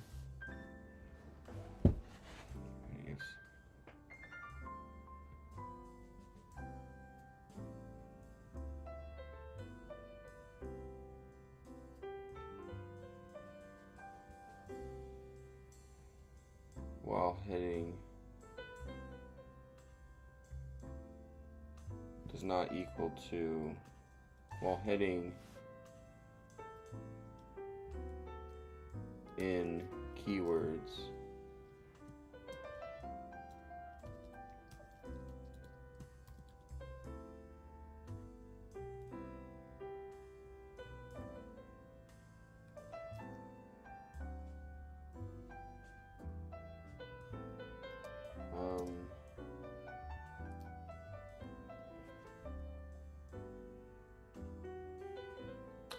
what do I say? So I needed to detect this one and then move on to this one.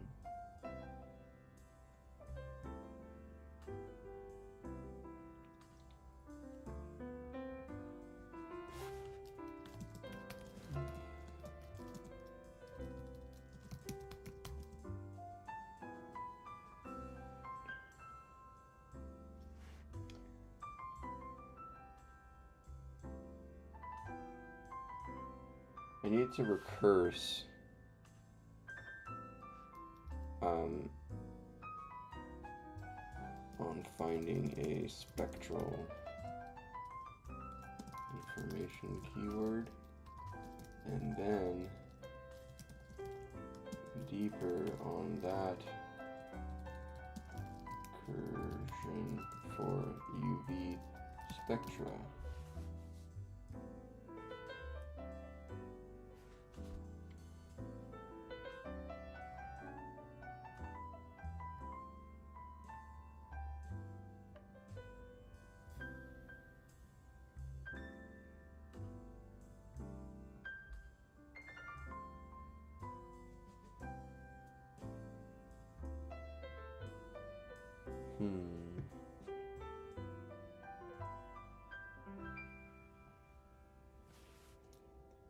Because here we have this, which is give spectral information. So if I run here, not in here. So say aspirin. Now I'll get aspirins.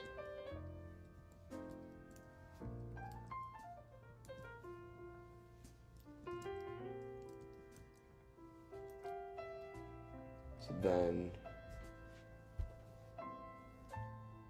information.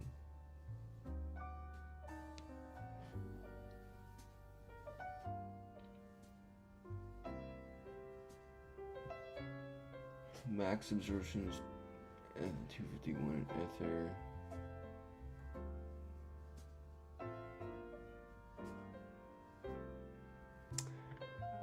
See, I don't know. Maybe we shouldn't do this with APIs. This database is pretty inconsistent.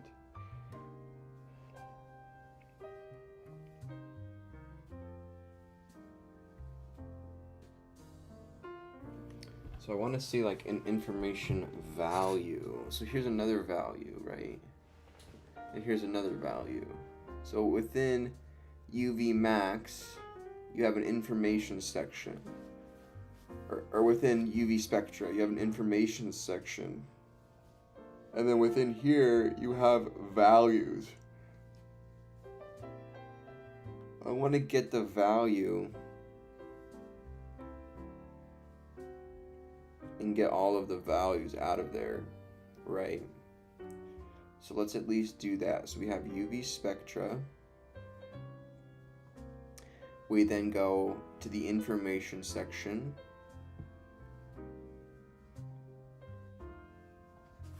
So we'll say here, we'll say if quote information in section, right? Then get the value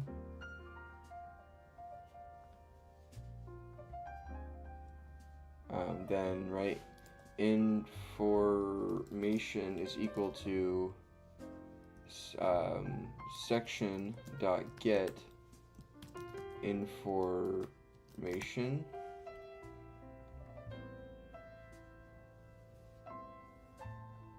right? And then we say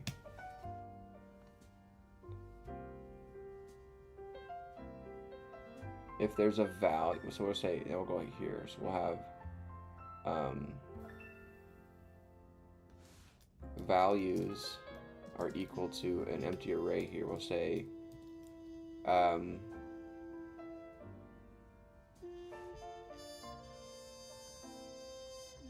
you have this information, and then you have for every dictionary in information, if value is the key, right? So for dictionary in information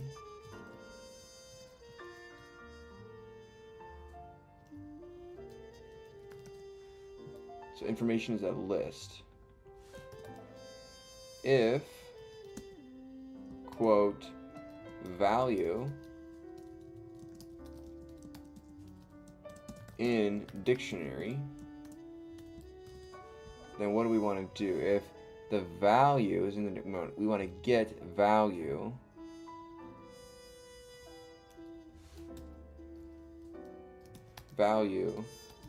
is equal to dictionary dot get quote value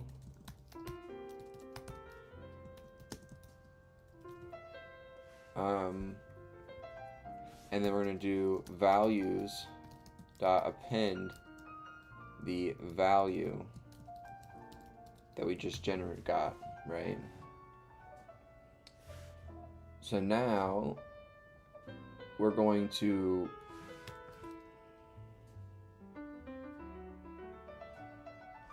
return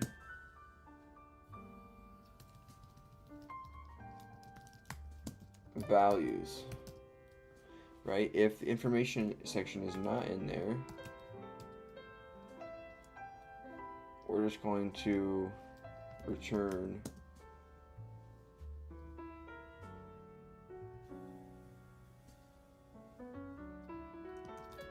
none.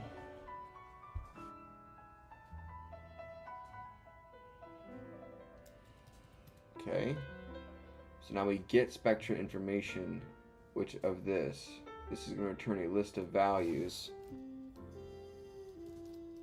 that are going to be strings. So let's say print values. Alright, let's see what happens.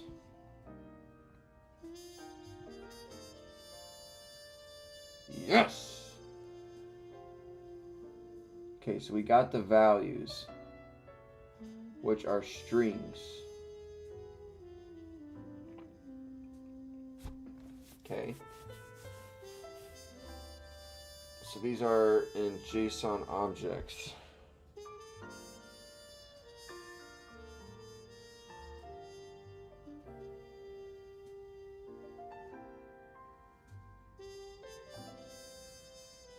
Max absorption. UV-Max. UV.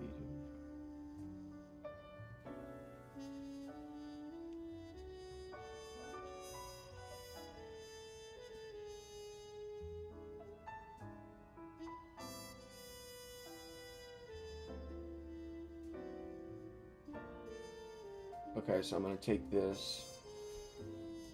Let's say here. Ooh, get out of here. Okay, I was able to get all the string with markup JSON objects from the data. That's a huge step. Well done. You're now successfully drilling into spectral information, UV spectra, information, value, string with markup. You're no longer just grabbing a static field. You're navigating and interpreting a dynamic tree, which is your foundational data parsing skill. Let's reflect on what you've done. You just solved the real-world data challenge. Now that you're grabbing the value objects, here is a few enhancements to consider. Safely extract the string markup values. Each value might look like this.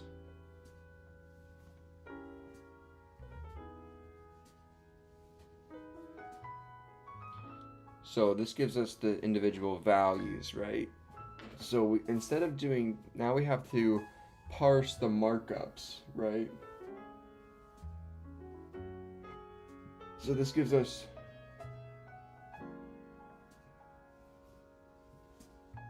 a list that ends here for each string markup. So let's say this.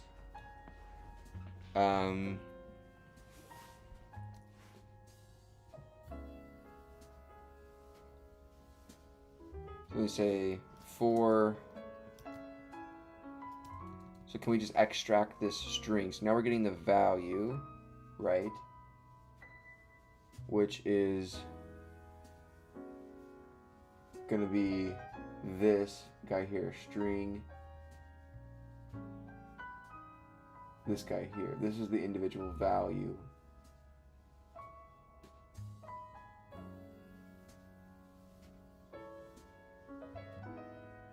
Say for value in values print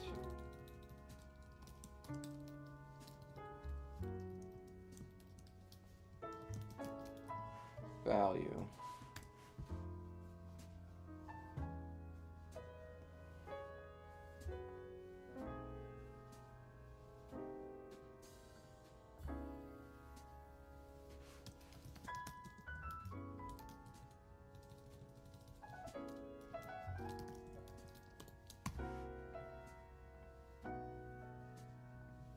Okay, string markup here.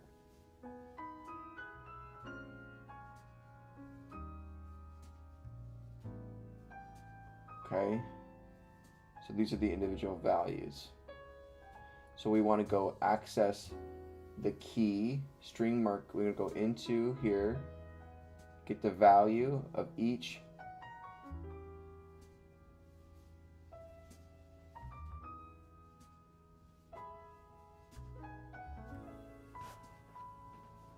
so that'll give us a list of all the string, a list of lists.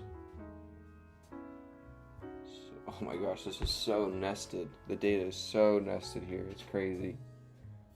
Okay, so then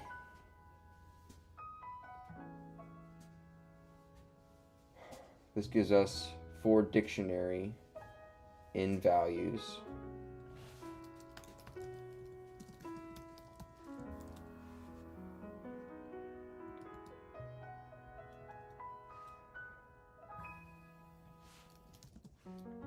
For dictionary in values, right?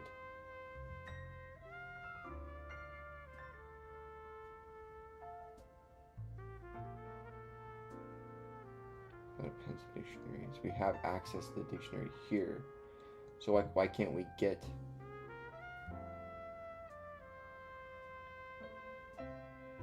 the value here, which is this whole thing? Now we're going to do value equals to value dot get value.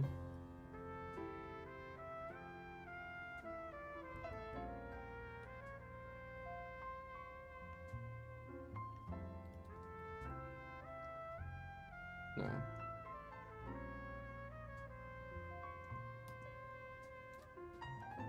String with markup.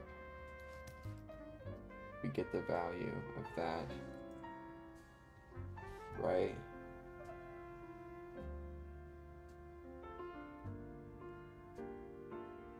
And then we say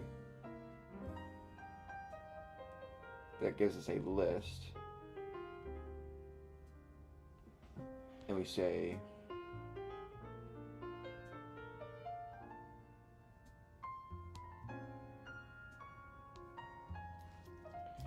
value is going to equal to the current value index 0 dot get quote string.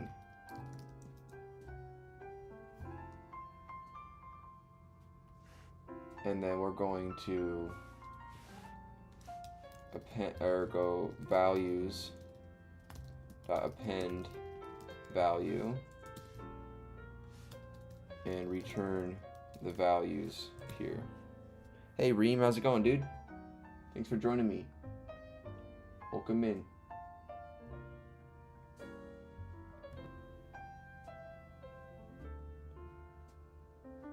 Okay.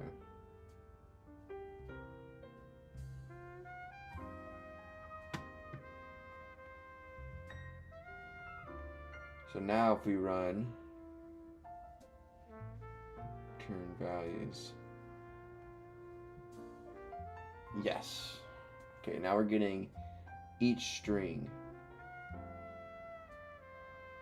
Yeah, so right now so what we've done is we were able to get a CID from this API for this certain compound on PubChem. We took that CID to get all of the data related to that CID. We got that data. Using that data, we got all the spectral information. Using that spectral information, we got the UV spectral information. Using that information, we get the individual UV spectral strings associated with the absorptions for each example they have.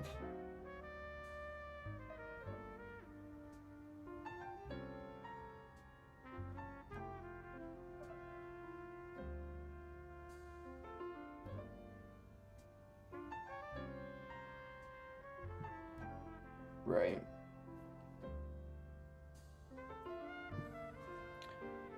So now we've got that. Okay, so I'm going to take this. That worked out well.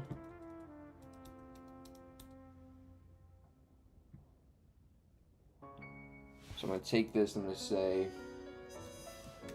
okay, I was able to now isolate the individual strings for each experiment listed on the UV spectra information. Now that you've reached the level where you're isolating each experiment string like this, you're in the data interpretation phase. Up until now, it was about reliable access. So if I run this, I get these. This is what was returned.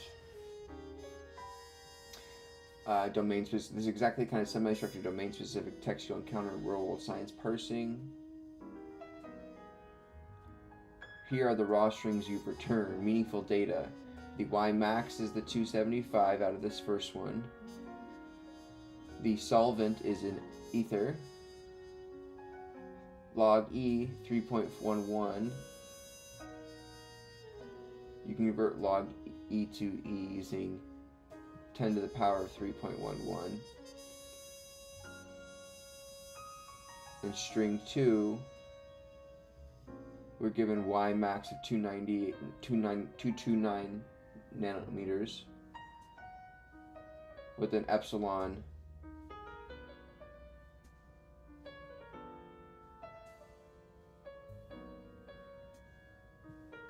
Oh, interesting.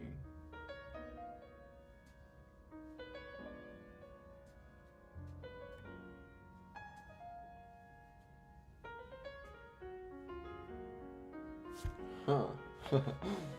Wow.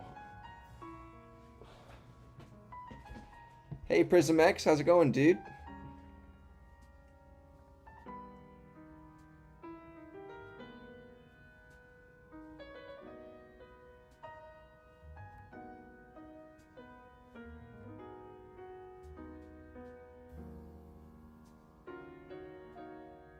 So now is the time we'll have to implement regular expression patterns to get this information out of here.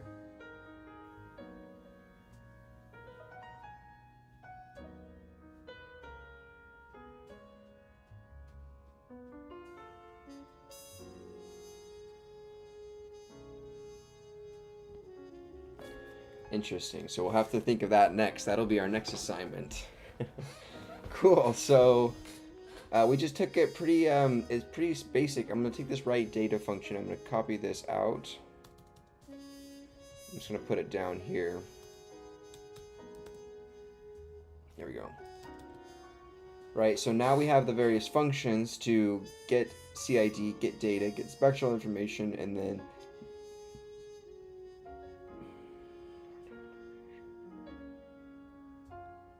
get UV spectra. Right, individually. So now if I type in, let's say, let's go to PubChem. Let's say like, I don't know, calcium chloride.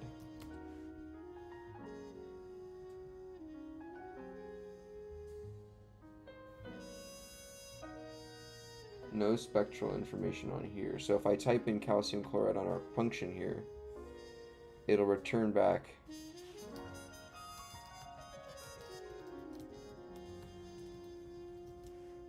right, it'll return back a error here. Error, spectral information not found. So there is no spectral information provided for calcium chloride. But if I look on PubChem, what?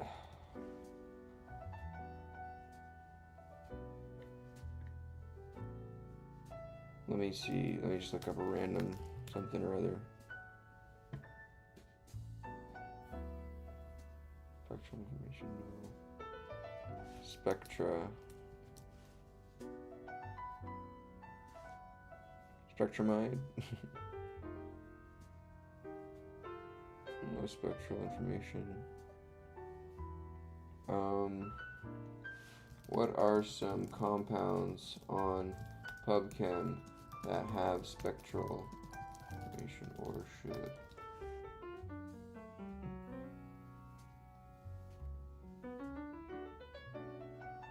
Caffeine.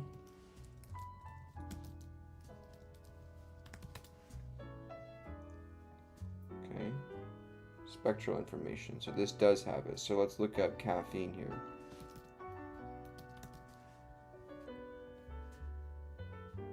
Aha, so we got it. Yes! Alright, so it works for more than one compound. Woo! Nice! So we just need to write some functions to extract this information. Oh boy! Yeah! Oh yeah, let's go. Okay, so we just need to now use like regular expression functions to extract out the pertinent information out of this, right? So let's look up, like, what about for quinidine? That should be one.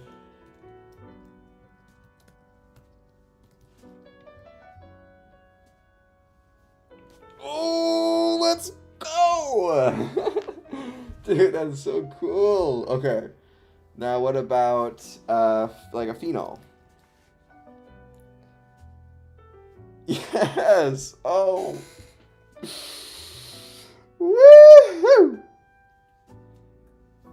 Let's go!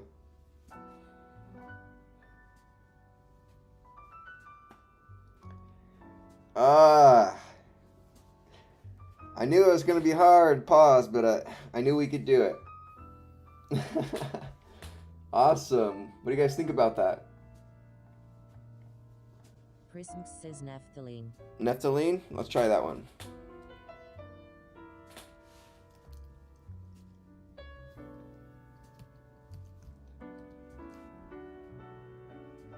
Prism says anthracene.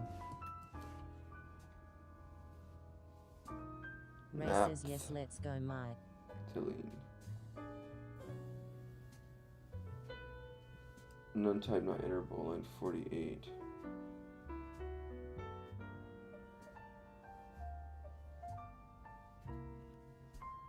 Section in data, so data.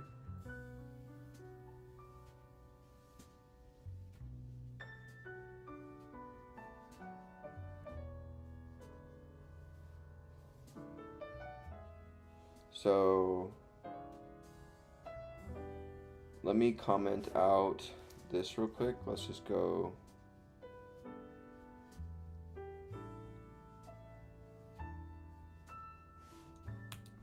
Print CID. Let's see if it's even in there. None. Compound name invalid. That's why.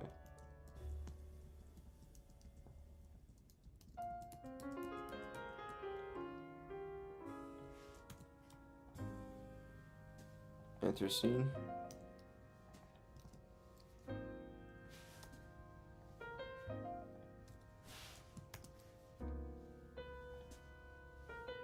Compound name invalid.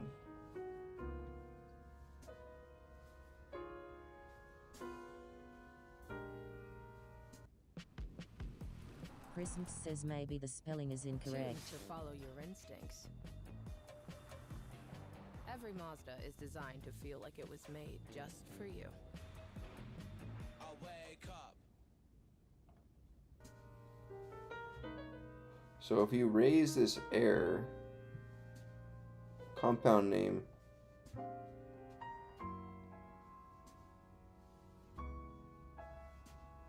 except for key error, raise. I don't want to print this, I want to raise it.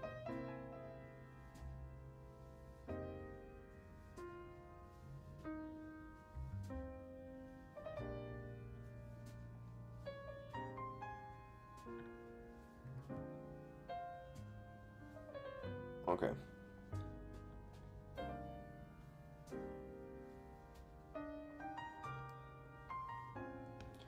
Benzoic acid should have it.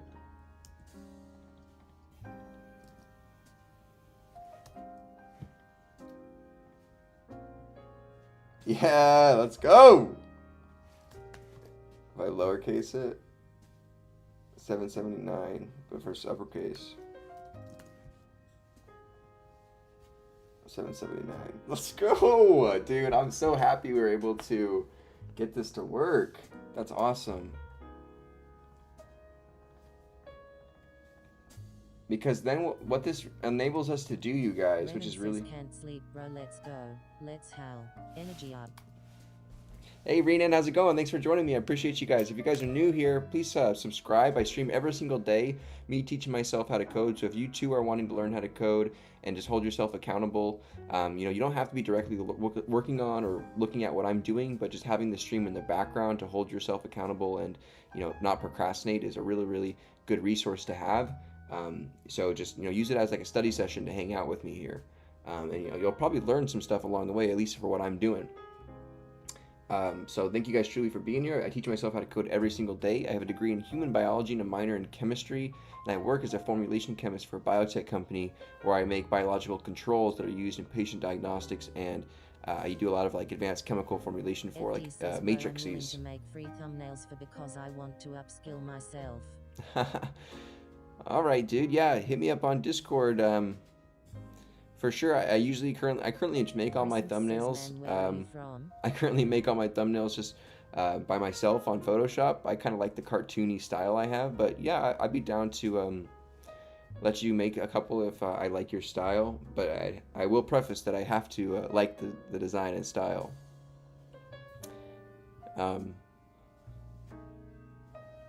Yeah, so just shoot a message or like a mock-up on Discord. That link down below if you're serious about that. I could let you make a couple if I like it. I'm from United States here. I live in California, unfortunately. Trying to. Okay, so let's see. What about this guy, Kumaran?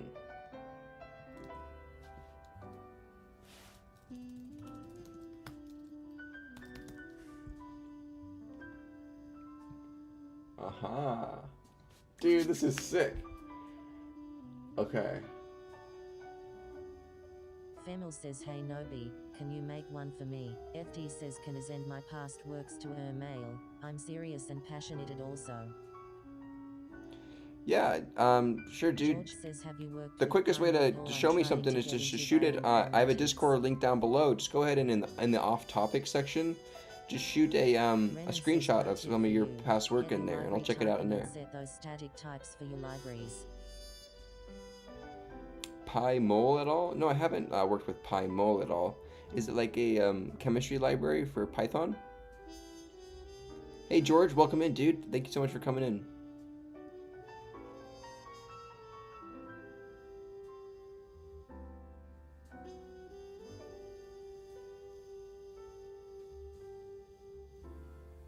Yeah.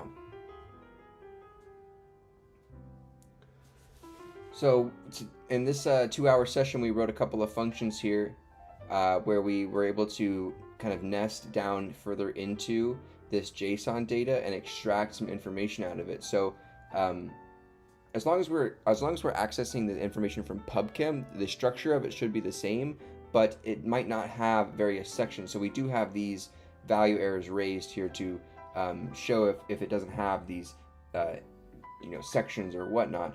But so what we do is we get a CID, a compound ID, by querying the API, the REST API for the Pug, for the Pug REST API for PubChem. We have a response object. We convert that to JSON, and we return the CID. Right? We return the CID. We then get the data off of that CID, so we query again on the Pug view for the Pug view, and then we get a response back. We try to convert that to JSON and return back basically the record section, which is all the data associated with this chemical. We then, a compound.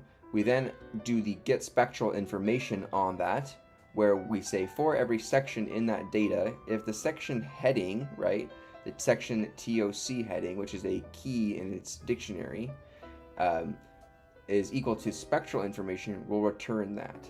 Else it doesn't have any spectral. So some of these compounds don't have it, so it gets caught right there, right? Then we go ahead and inside of spectral information, we get the UV spectra information here. So we say for section in data section.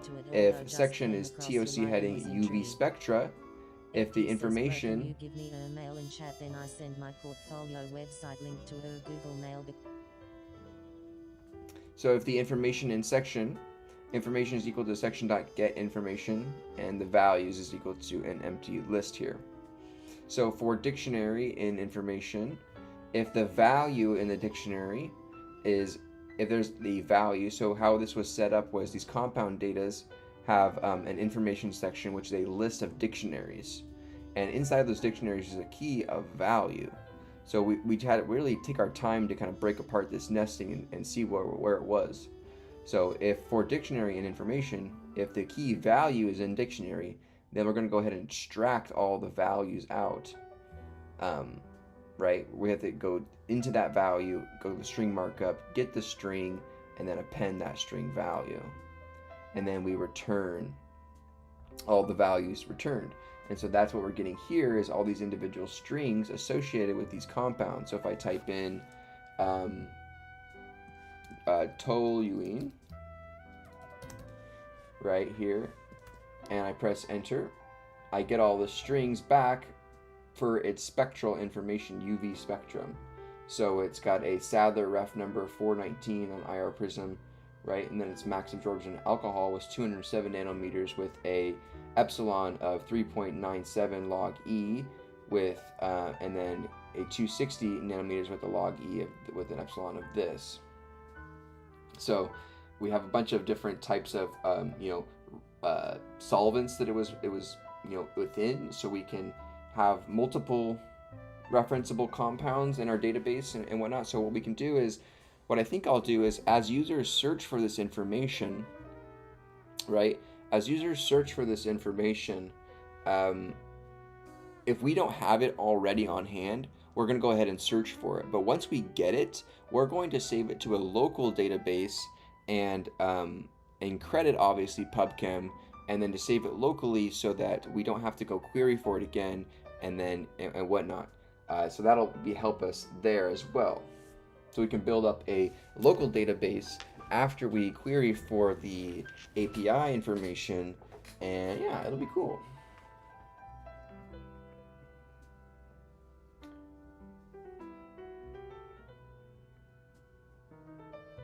No, I'm not going to give you my email. Sorry, dude. You can, I told you how you can contact me. You can give me it and you can show me in the Discord. I make biological controls that are used in patient diagnostics and research. So I make like large vats of solution where I blend together using pretty advanced like matrices to blend together various concentrations of base, and then I stack analytes on top of them under certain ranges to mimic various diseases and ailments, or various testing parameters like drug tests or pregnancy tests. Nah, dude, I'm not gonna give you my email. Stop asking me for it. Seriously.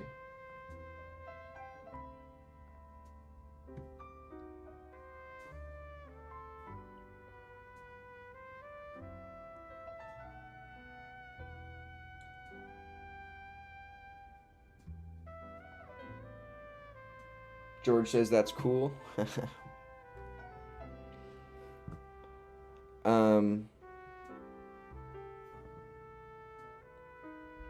Also, what program are you making? What's your goal? Yeah, so I wrote this algorithm a couple days ago for actually generating spectroscopy. So if you guys are familiar, you can shine certain wavelengths of light through solutions of various concentrations, and the absorption of those light molecules at various wavelengths change.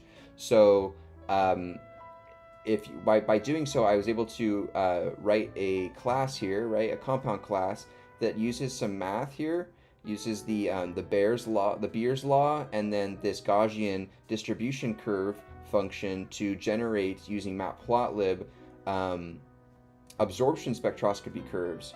So as you can see, methyl blue in our database here, and just our local database here, has a lambda max of 665, meaning that it experienced its max absorption under this condition at 665 nanometers, and then some various other information pertaining to its Gaussian distribution.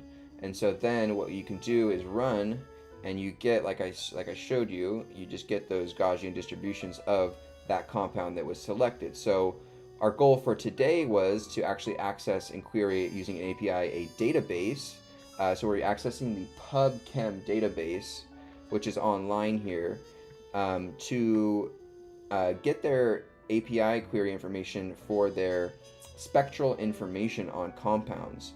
So we got all this information via JSON, and then we wrote some functions to basically parse it and extract out the individual experiments that it has listed for the, so for example, we have toluene here, and if we run this, we get now these strings. So we get max absorption of these various experiments under these. So now what we're going to do is hopefully use some regular expression to extract out the various parameters associated with this and create some database entries.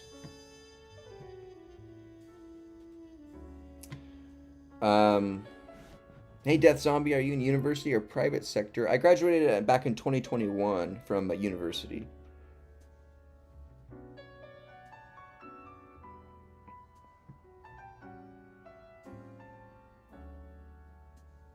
Why did you particularly use Gaussian distribution? That's just how these curves are typically used and just shown. I had to use Gaussian. I used Gaussian distribution. It was kind of what was recommended me through my research to kind of recreate by reverse configuring it, right? Normally you would do these in the lab, so you would see kind of these distributions happen naturally in the environment.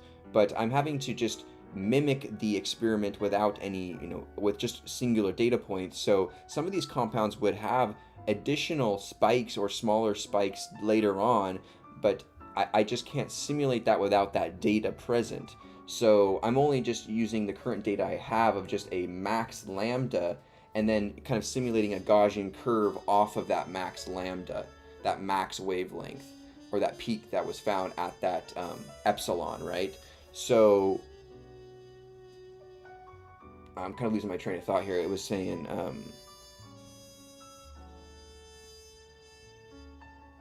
what was it saying? So in order to kind of do this kind of the reverse way, I had to use that bell curve, formula to kind of mimic what it would look like, I guess, if that makes sense. Yeah, so George, we have a cool little chromaplot.com. You guys can go to chromaplot.com, and this is my thin layer or paper chromatography simulator, where you can insert names and then various RF values or retention factors between 0 and 1 and generate thin layer chromatography GIF simulations that these compounds will travel up this medium in relation to a solvent pertaining to their retention factor. So you can see that these have different travels based on this kind of still image that's here. So you can actually put in this information, the backend server will generate the plot and send it and serve it back to you. Now, it is using a free version of render.com to host, so it is pretty slow to receive back the information, especially on a first-time launch, because it has to wake up the server and stuff. So just, wait it literally takes like a minute to get your plot back. So just be patient with it. The status will tell you what's going on with it. But yeah. I haven't been alive 6 hours, have I? No, I've only been on 2.5. 6 hours. Hey, Diallo. Welcome in. Wait, I'm actually giving, but that's not showing over here.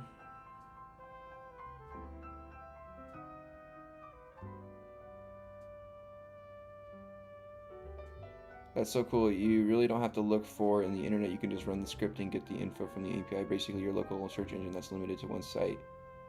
Yeah, pretty much. Like it's, yeah, because they're like allowing you to access the information. So I just got it all and had to parse it to get what I wanted. Now I need to use some regular expression. I think tomorrow. So tomorrow we're going to start a calculus course. I took calculus back in college, but it's gone now, boys. So we're going to take a calculus course tomorrow, starting on my channel. I'm going to be documenting it live on the channel every Monday, and then also doing updates in my Discord, like I have been usually for Python Crash Course, Harvard CS50, all that kind of stuff. So you guys are interested in following along for that, please join the Discord link down below.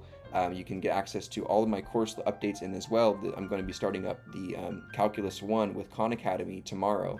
So, but what's cool is I'm going to be using Python entirely. So I really want to learn calculus within programming. I think that it might be a skill that it will serve me well, because I think a lot of programmers, especially CS majors I talk to, they fear the calculus courses. They honestly, that's the number one thing I hear about people that come into the channel saying like, hey, should I be a CS major? I don't really know. I wasn't. I was, I have a degree in human biology and a minor in chemistry, but it's,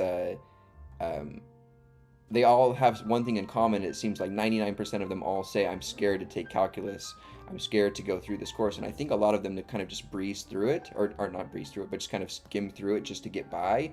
But I want to kind of take the opposite approach and kind of develop a mastery within programming with calculus. So I'm going to be using Python as my calculator, as like my TI-84, instead of an actual graphing calculator. So Python, NumPy, Matplotlib. I'll be using all of those libraries to basically go through this calculus course, and I'll be tracking it all on my Discord, YouTube, and GitHub, right? So you can get access to all of my notes on GitHub and everything. It'll be cool.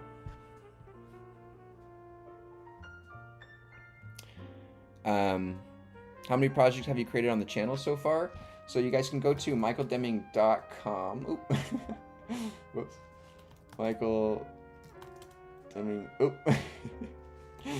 Deming.com, and you guys can see I put together, this was our most recent project we put together using React. I learned how to use React. There's some basics in React, like a front end using components, building components, linking pages with routes, and hosting on Vercel. So I have Vercel hosting this page using some state functions to use state to keep these colors on certain selections, having routes take place on these button calls, right? So really, really cool. Just warm up and introduction to web dev and things like that. So I have a personal portfolio here with a resume, an about section, a personal blog area where I can make blog entries, and then my project section. So far we've created 5 projects within the 1 year of programming so far, or 5 kind of major projects. Obviously some little stuff in between here and there, like reading Python Crash Course, doing all of those try yourself problems, doing reading Fluent Python, reading data structures and algorithms in Python. All of those information can be found in my Discord. We read those books live on stream. Reading Pro Git, those are all kind of like little tasks and challenges. But for main projects, I do need to do a demo video for our professional portfolio website. But as you can see here, we have Chromoplot, our small business manager, CLI task manager, and our chemical inventory management system. So these are the projects. Then we have a community page for our Discord, YouTube channel, and our LinkedIn. So you guys can connect with me on LinkedIn, follow me there, or go Discord and whatnot. So it's pretty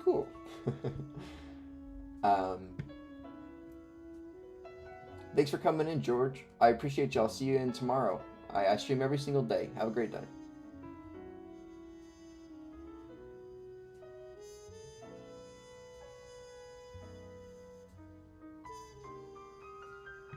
I'd be very, very cautious to be sending your email to people over the internet, especially people that are kind of spamming. It's already not a good sign, so just protect yourself. You don't want to get your email just constantly being fished on, so.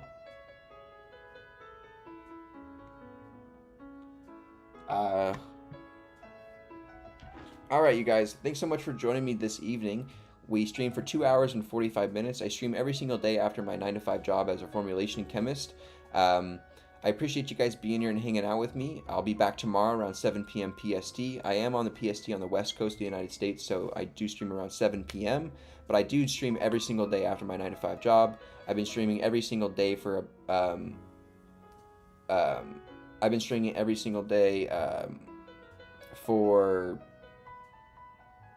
since November. I only missed a couple days for like a little family vacay, but I stream on Christmas, on Valentine's Day. I'm dedicated here, guys. So I appreciate you guys joining me and hanging out.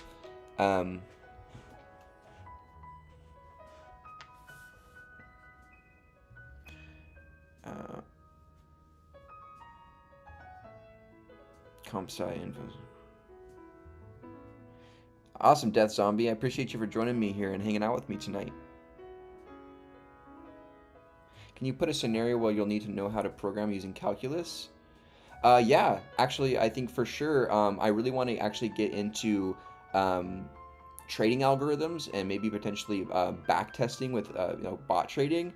I'm really big into the stock market in terms of, I'm not like a degenerate gambler or nothing, but I do have, ever since I've turned 18, I was pretty adamant. The day I turned 18, I opened up a Roth IRA and have been actively investing into it.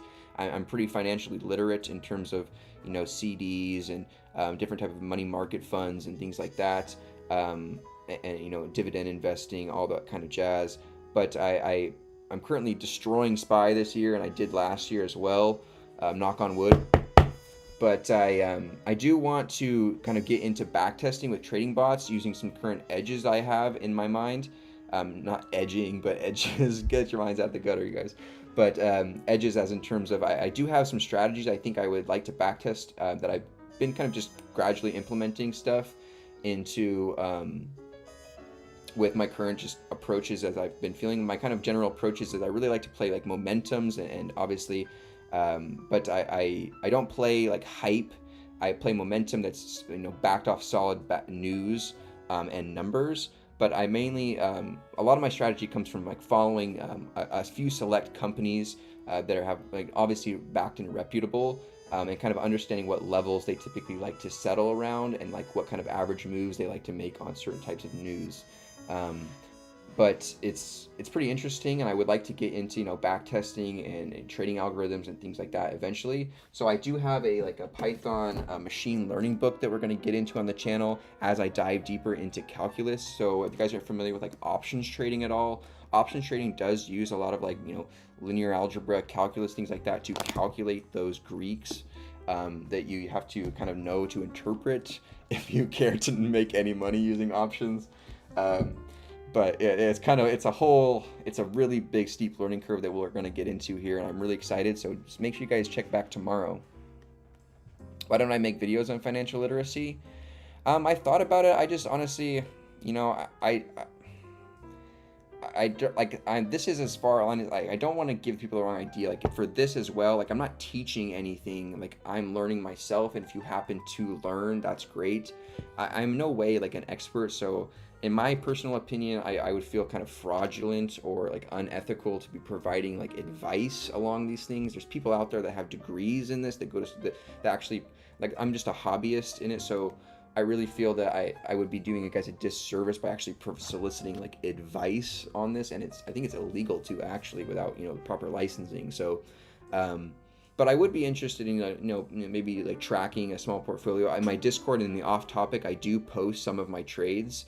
that have been so recently I did, it was contrarian. I did about $5,000 on stocks for on UNH, United Healthcare, on this recent dip here around the 280 mark. I've been scaling in quite heavy here.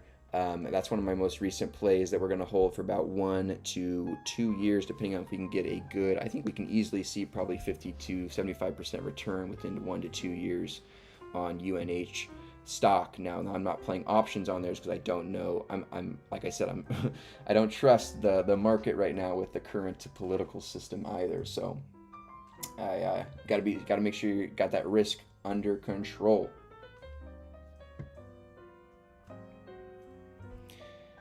I'm also a college student. I just have at least knowledge on. You might want to literally move from Python to Perl or Ruby for market stuff. Yeah, people have been suggesting to kind of get into Ruby maybe, or like, is it Rust? I'm not sure if it's Rust. R, maybe it's R. Might be R.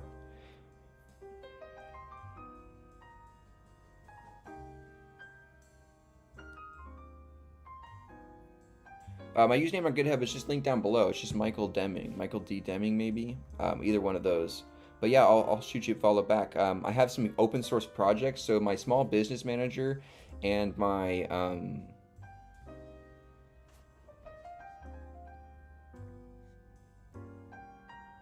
chromaplot.com are open source for you guys. So if you guys want to contribute, we have gotten quite a few contributors on the small business manager, which was our full stack, not full stack, but full kind of GUI framework for in Python using Tkinter for a kind of software engineering contract position I was asked to do for a business colleague for their Birdie Rose clothes. I made their entire inventory, expense, and transaction management system that automatically produce various double entry accounting taxable statements or tax reference statements like an income and balance sheet. So it's pretty cool.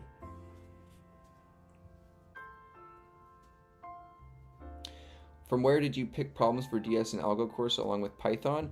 Yeah, so I've been reading data structures and algorithms in Python on this channel. I actually haven't done too much reading as of lately in it. I need to get back in. It's just really, really dense. You know, trees and all this kind of stuff. It just is starting to get really dense. We're on chapter 11 in search trees. So just by reading one page, honestly, takes about like 10 minutes. Like it's just, I'm trying to really soak up all the material. So we've gotten all the way to page almost 465 here. So but I have all of my notes. There's problems at the back of the chapters, the reinforcement problems for practice. So on my GitHub, for data structures and algorithms in Python, you can access my answers for those problems. So that's how I was able to practice them. And then I also practiced DSA with some leak code. And I see you did CS50X. Yes, so CS50X, I used that small business manager project, that full ledger project, business ledger project, as my CS50X final project as well. Kind of just two birds, one stone. All right, you guys. Thanks so much for joining me this evening. I got work tomorrow.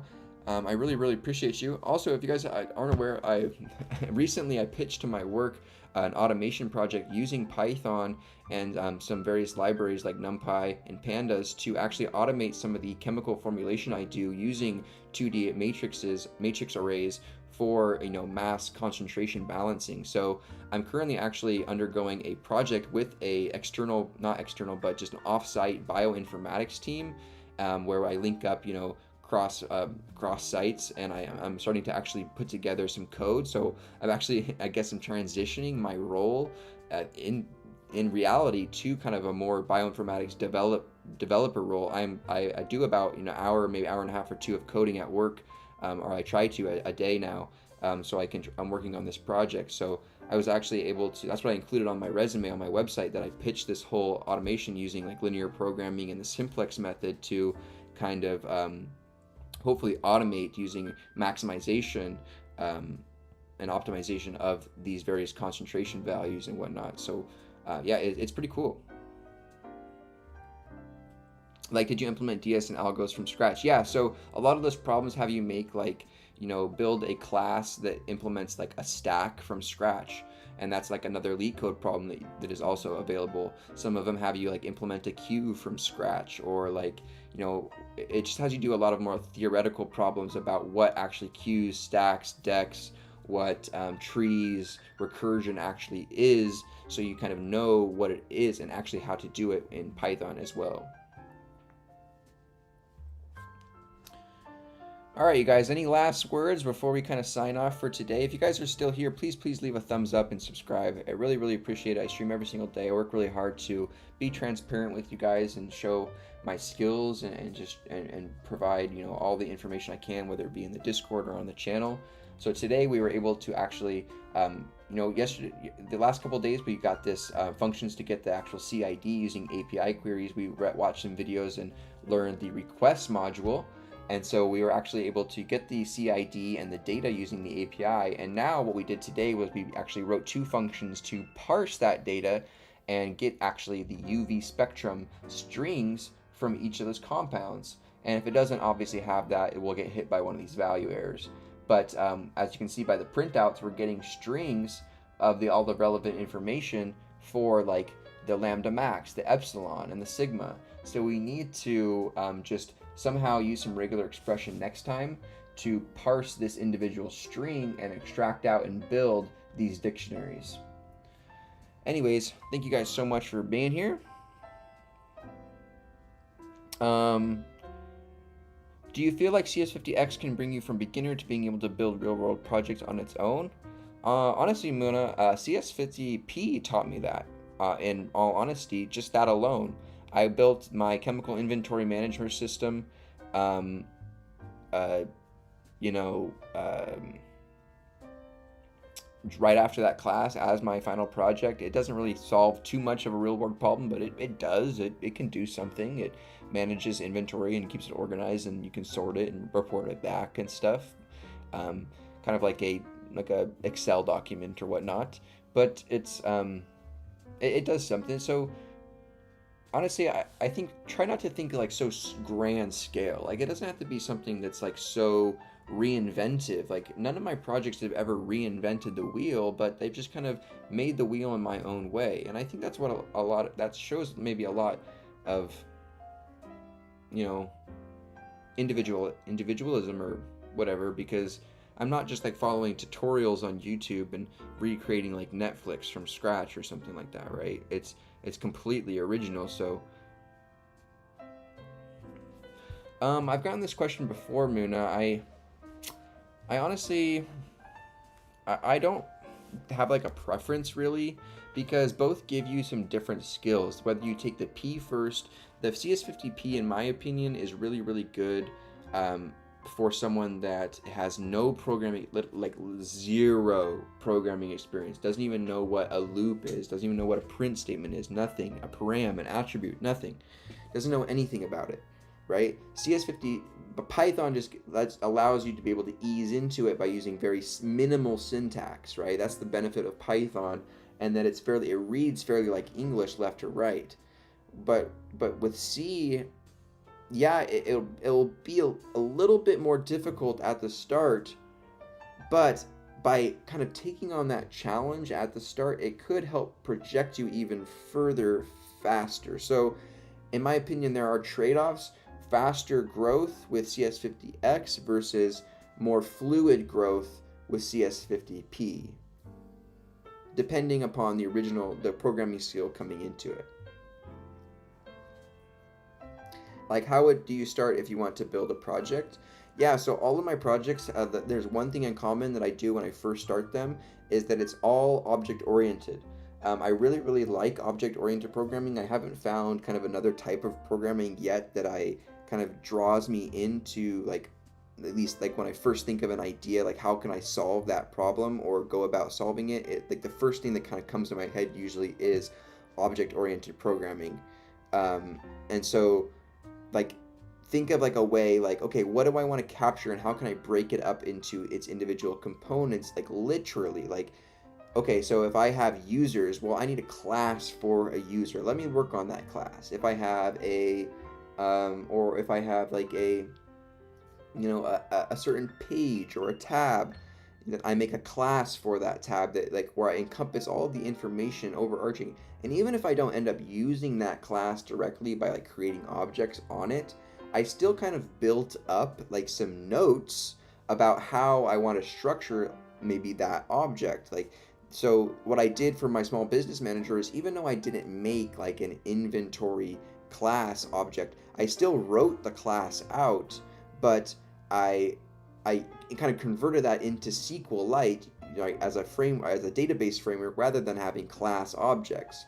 And so, but by having that class written in advance, I kind of knew how I wanted to go about structuring that individual element within the SQL, if that makes any sense.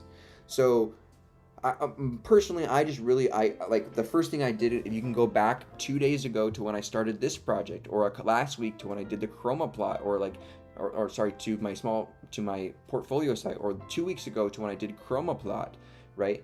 All of those projects started with object oriented. I started with a class, a compound. Okay, what attributes does this have, and what general functions do I need? Well, I need some math functions to generate these kind of data points, and then in my main function, let's go ahead and use that class object, right, that I'm creating that class object, and then let's go ahead and make a plot like on that object. So I think OOP is just a really, really great way to kind of break that barrier, at least initially, with maybe coming up with projects and ideas.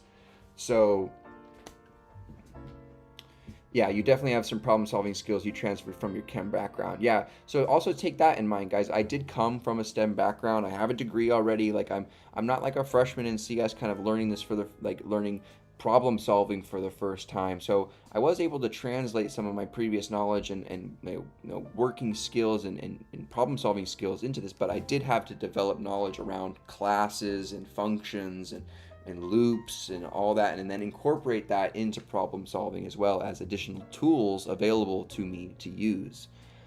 So, you know, I don't, comparisons can be the thief of joy, so try not to compare too much to like me, I guess. I like, if you are like in college or pre-college, like I do have that experience outside of already having graduated, and I have been able to translate that, and I am in like a pretty like a high-paced STEM, you know, field. So you know, just do understand that, but that doesn't take away from the daily minimum 2 hours of work I've done every single day for the past year, right? So that also, so think about that too, right? Exactly, Desktop, yeah. Hopefully that helped answer your question, Prism and Muna. You guys have any other questions about problem solving? I'll keep chatting with you guys as long as you have questions, but I'm kind of done programming for the night though. So if you guys are wanting to see some programming, then I'm probably going to be done with that for tonight. So let me actually go ahead and add this up onto my current branch. So git status here. We're on our web scrape branch. So git add. Let's go commit. You guys can get access to this code on my GitHub if you would like to follow along, actually read it for yourself. It's very, very easy to kind of follow. It looks like there's a lot going on here, but trust me, this is just a very, very basic project structure. Start off with the class and then go from there. That's what I started off with. I just have a, like, right? So let's go successfully parsed JSON data or compound CID data for UV-Vis information strings. And then let's push this up. Cool. So like I said, is we can run this function and actually get on our web scraper, we can get, which is right, we can get the actual UV-Vis information within the that big nested JSON data query API of various strings like toluene, right? We can get, now we just need to parse these individual strings and extract out that information.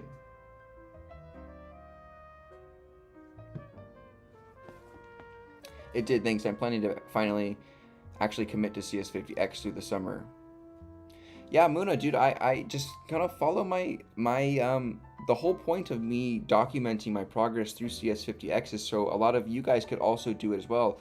Muna is kind of also, it seems like, is facing that current challenge of just, it's not your fault, Muna. It's very, very normal of just procrastination and, saying, and just putting it off, saying one day instead of just making today day one, right? Just flipping around those two words. So, I'm currently going back through and I've uploaded up through like week 7 or something of my actual streams. I chopped up the dead times and uploaded them just so you can actually watch it alongside of me and look at my notes as I'm taking the class. So you can follow along with me actually watching it and watch it with someone else and what I'm saying, and B, follow along with the live notes that I'm taking as well to see kind of how I'm doing that. And like how I'm actually learning. So you can go back through it instead of watching the course on your own. You can watch it with me on those stream re-uploads, or go back and just watch the actual stream VOD if you want to see the whole thing. So just use those to your advantage. I'm trying to put those out for you guys so you guys can take the course with someone else, like with a buddy. Like I feel like you guys would be a lot more motivated to do it if you had like a friend there doing it with you. And so I have the weekly breakdowns as well in my Discord. So week 0, I have a breakdown, and I share the Scratch, code that I wrote for that small little Scratch game. Yeah, coding takes practice. Got to write it to be really familiar with the space and solve problems. Didn't mean to attribute all to your previous background. Just acknowledge. Yeah, no, I totally get you. That's exactly right. Thanks so much for that. Anywho, you guys, we've been streaming for 3 hours today. I appreciate you for joining me. Thank you guys so much for being here, and I'll see you guys tomorrow. Yeah, and like Muna, it's like really like the lectures, try to just do like 25 minutes a day. Like 25 minutes of that lecture is a lot of material. So like, it can be hard to actually retain an hour or 2 hours worth of the material. So do that 25 minutes a day. And then do that every other day. Take 25 minutes a day, learn it, and then do about 25 minutes of study. And then the next day, do 25 minutes of study. And then the next day, do 25 minutes of watch. And then just kind of repeat. And then by the end of the week, you've completed a week. And then you just reshuffle, right? You got to just keep a system, right? Get a system going. It's easy to just fall behind when you don't have a system.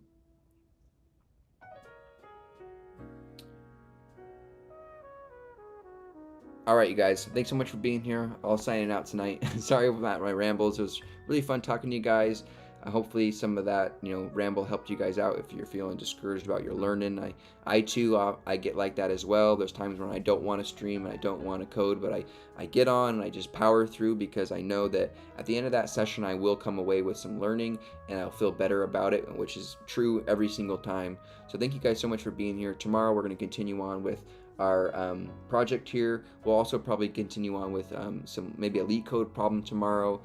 We need to continue on. I think we've completed about 55 leak code problems. I want to get to probably by 100 by maybe the end of summer.